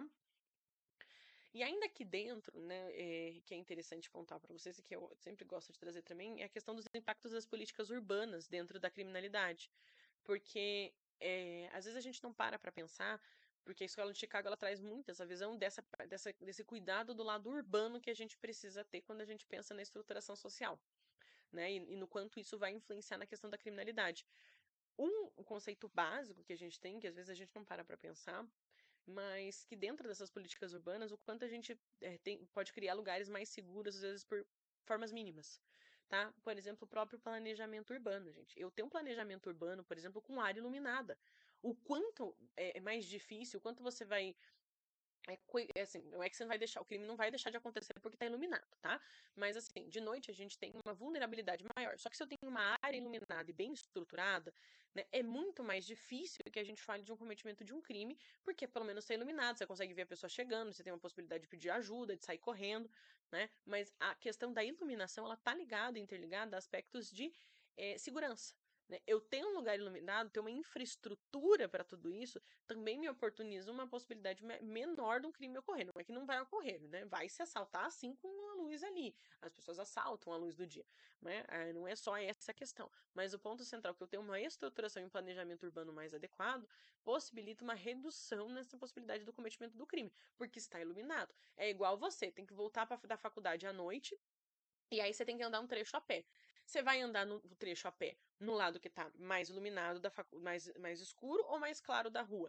Você vai andar pelo lado onde tem mais pessoas ou menos pessoas transitando? Ou no lado que não tem ninguém ou no lado que tem várias pessoas? Você vai pelo lado que tem várias pessoas. Claro, quando tem uma pessoa sozinha, dificilmente você vai no lado que tem uma pessoa sozinha. Mas quando tem várias pessoas junto, né, e parecem grupos separados não é um grupo de pessoas, são pessoas separadas, né, isso te dá uma segurança maior. Tá? Isso está envolvido. A questão de planejamento urbano também influencia, sim, nos aspectos de cometimento de crime. Outro aspecto de planejamento urbano, gente, é saneamento básico. Porque saneamento básico a gente fala de desenvolvimento de questões de saúde. Então, eu tenho uma localidade que tem uma infraestrutura. Eu tenho uma localidade, por exemplo, que tem calçamento. Daí que eu tenho uma localidade, entendeu? Que tem um cuidado, que mostra que é um lugar cuidado. E isso influencia também, tá? A gente tem dentro das questões de política urbana, a gente tem uma questão chamada gentrificação. A gentrificação ela fala sobre como que isso pode diminuir em algumas áreas, no sentido que mas quando a gente olha para tudo isso, né, quando que isso a gente vai falar sobre questões de desenvolvimento e como é que eu posso explicar? Hum, deixa eu pensar um exemplo, porque a gente tem algumas coisas que elas são um pouco mais abertas para trazer definição para vocês. Mas a gentrificação ela vai no sentido de transformação urbana em ideias de valorização de áreas, né? Então a gente fala de estruturação, de base estrutural, né? De moradias, de é, o quanto isso também vai se perpetuar para efeitos de um processo social mais espaçado, né, e uma valorização de uma área urbana mais específica. Então, é mais no sentido de um aumento e um cuidado daquela área, onde eu tenho, às vezes, um desenvolvimento muito desenfreado numa localidade, então, e às vezes não planejado. Então, assim, antes eram só casinhas naquela rua. Agora eu demoli uma casinha e aí eu botei um prédio, e esse prédio não mora uma família só com 4 pessoas. Moram 20 famílias com 4 pessoas. Então, eu causo um aumento na localidade, eu causo uma amplificação e um aumento de uma área, e eu causo inclusive, um fluxo maior naquela localidade. E muitas vezes esse fluxo na localidade faz com que a localidade comece a valorizar. Então, coisas mais caras começam a sair na localidade, né? Ou começa a ficar mais caro morar naquela região. E às vezes as pessoas que moravam ali antes eram pessoas que tinham uma renda inferior. E essas pessoas são começadas acabam, com o tempo, sendo obrigadas a sair dessas localidades e irem cada vez mais para regiões mais periféricas. Então, eu começo a priorizar e a criar um ambiente onde tudo tá mais caro, e aí eu coloco pessoas só de rendas média para e aumentando a renda familiar média para alta naquelas localidades, e eu vou afastando as pessoas com menos dinheiro e vou jogando elas cada vez mais para as marginalidades, né, para as regiões mais afastadas daquela região, né? Às vezes isso causa tensões naquele meio social. Porque o que acontece, né? Eu vou ter, sim, pessoas que vão olhar com desdenho para outras pessoas que já estavam ali antes, mas porque economicamente essas pessoas acham que elas são melhores porque elas têm mais dinheiro, então elas se acham melhores. Então também cria uma animosidade, também cria, às vezes, incentivos para tirar cada vez mais essas pessoas daquela área, tá? É, vai um pouquinho nesse sentido. Questão habitacional, então políticas que promovem processos e espaços de habitação, como Minha Casa Minha Vida, por exemplo, isso oferece a possibilidade de algumas pessoas conseguirem adquirir imóvel próprio ou ter mais qualidade no processo de moradia, né, do que às vezes a possibilidade dessas pessoas não terem uma moradia ou não conseguirem se estruturar para comprar ou locar uma moradia, tá? Então, nos aspectos gerais, o cuidado que a gente tem que ter, né, quando a gente pensa em estruturação pública, porque a gente tem muito mais do que isso, mas desde a questões de vias, de acesso, a questão de deslocamento, né, questão de estrutura para ônibus, por exemplo, você não tem que pegar 20 ônibus para ir para um lugar que é uma via reta enorme, mas um ônibus só não vai para lá. Então, então, a própria questão de transporte público também influencia, políticas de inclusão social, né? Tudo isso está influenciado e está coligado quando a gente pensa nos aspectos de criminalidade. Tudo isso tem possibilidade de levar aspectos de influência como um todo. Tá?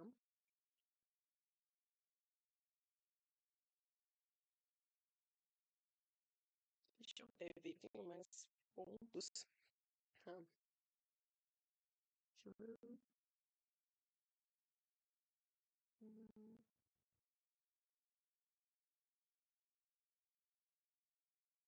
Eu acho que para o pessoal de psico, né, o experimento de Stanford foi compartilhado com vocês, mas é sempre interessante a gente trazer esse aspecto do experimento, né? O experimento da prisão de Stanford, a professora Fernanda deve ter falado com vocês, mas o quanto isso teve impacto na psicologia como um todo, né? Porque em 1971, o Zimbardo, ele, na Universidade de Stanford, ele fez um experimento social que falava um pouco sobre os processos de e de individualização e de quantas pessoas podiam ser influenciadas pelo comportamento dos outros, né? E por questões de controle e poder. Né? Inclusive, ela foi feita uma seleção básica ali dos participantes. Eles foram remunerados, eles ganhavam, acho que era US$ 15 por dia que eles recebiam, 15, US$ 20 por dia que eles recebiam, para fazer essa participação durante 24 horas.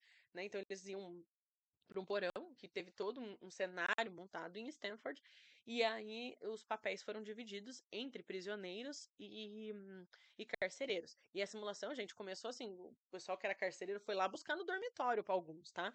Então, assim, já um momento vai acontecendo já desde o primeiro momento. Então, o início do experimento, a gente pensa assim né, que você chega na universidade, né, então alguém do nada aborda você e fala, ó, você tá preso e tal, então vamos para lá. Daí te levam para um espaço, você é isolado, tal, dos colegas, você fica ali nessa área de presídio, né, dão uma outra roupa para você, tiram todas as coisas que você tem, e você não é mais uma pessoa, você passa a ter um número de identificação.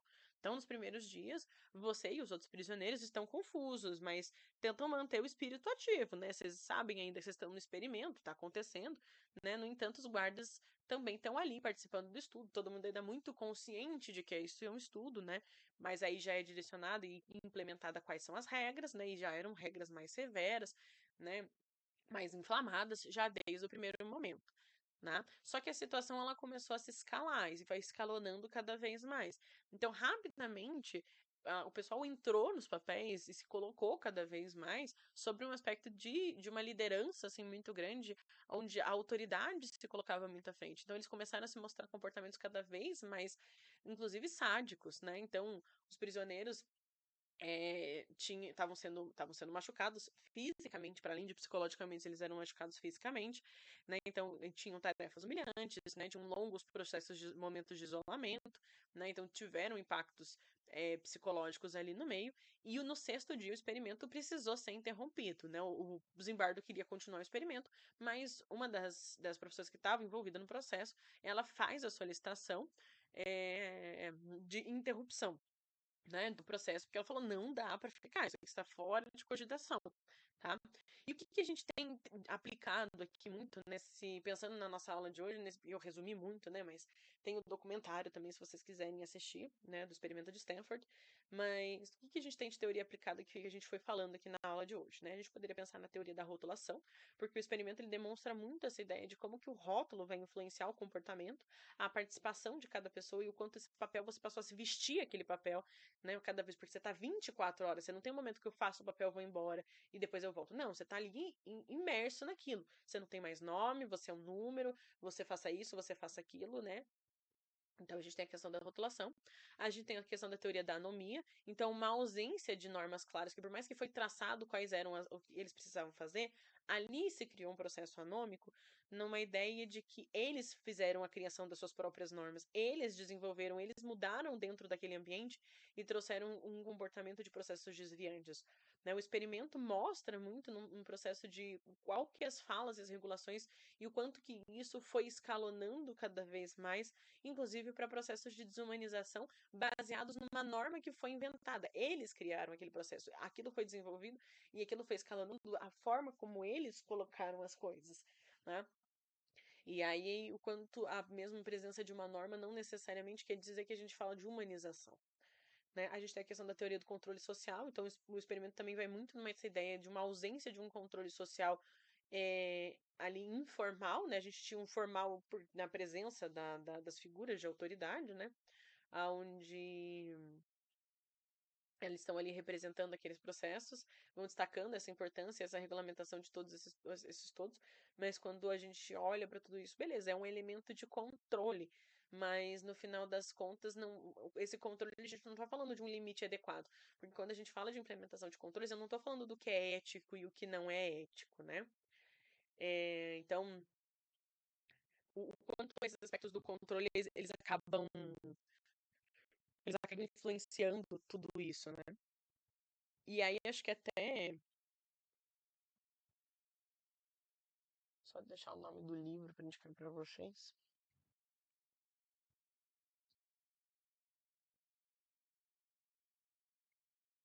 Mas escrevi errado, né? Daí eu não vou achar. E,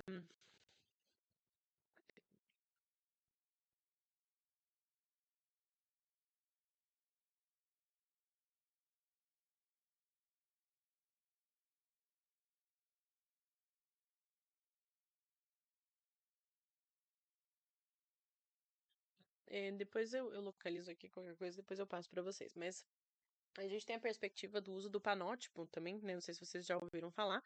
O panótipo ele foi desenvolvido numa ideia de um processo de controle social praticamente formal, por assim dizer, porque a gente tinha uma estruturação de, de uma cadeia, onde a gente tinha um elemento circular e a presença de uma torre no meio, e você não conseguia ver se tinha alguém na torre ou não, não dava para você saber. Só que houve um processo de condicionamento onde no começo sempre se sabia que tinha alguém ali, depois você não sabia mais se a pessoa estava ali ou não estava ali. E essa possibilidade de ter ou não ter ali alguém, isso coibia alguns comportamentos, porque por esse sistema circular do presídio, quem estaria nessa torre conseguiria enxergar todas as pessoas que estão em volta, né? Tudo que todo mundo está fazendo dentro de cada uma das celas. E isso seria um elemento de controle bem diretivo ali para dizer, ó, isso pode, isso não pode, aquilo não pode, tá? Então a gente fala muito dos aspectos do controle social, né? Então essa ideia do panótipo, ele é bem bacana para o desenvolvimento. Tem um livro do Foucault, o Vigiar e Punir. Leiam, agora lembrei, o Vigiar e Punir do Foucault, ele é bem bacana, ele vai trazer essa perspectiva do panótipo também, né, dessa criação e dessa questão do controle muito forte, tá? Então fica aí o convite também para a leitura do livro do Foucault. A gente tem várias bases e processos como um todo quando a gente olha para os aspectos da criminologia, né? A gente tem muitos elementos que crescem e se desenvolvem como um todo.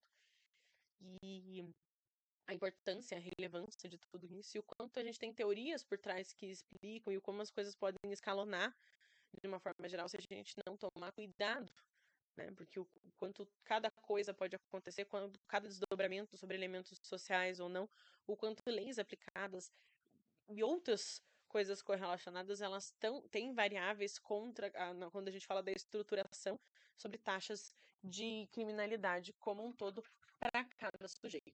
Tá?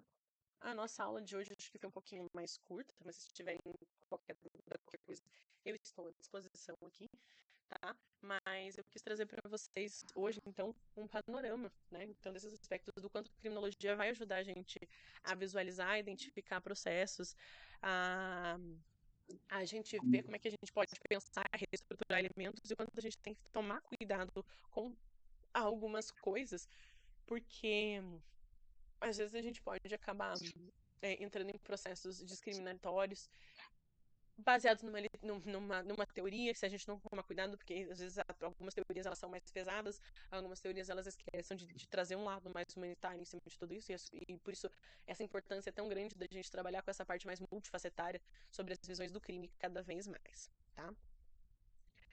Não esqueçam de preencher, gente. Gente, alguém tem alguma questão? Ali eu consegui anotar alguma das teorias ali, mas você não teria como passar para a gente ou era só conhecimento de Qual? as Fala o nome. teorias que você está falando, principalmente do filme? Hã? Peraí, eu já te mando aqui no chat o nome das teorias. Peraí. A Ah, gente tá. tem Eu anotei algumas ali, mas uhum, uhum, teoria da desigualdade social, tá? desigualdade. Teorias da agonia, teorias do conflito e da rotulação, Controle social, teorias. né? Teoria da janela quebrada também. Deixa eu botar aqui. É. Teorias da subcultura do delinquente. Não. As feministas lá que você falou também, né? As feministas. Tô colocando aqui no chat.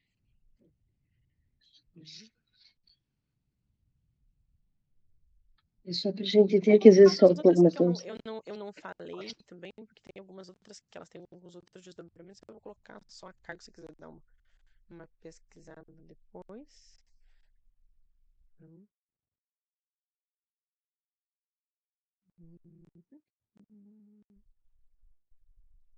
Eu acho que são. Acho que não faltou nenhuma ali. Mandei no chat, Cris.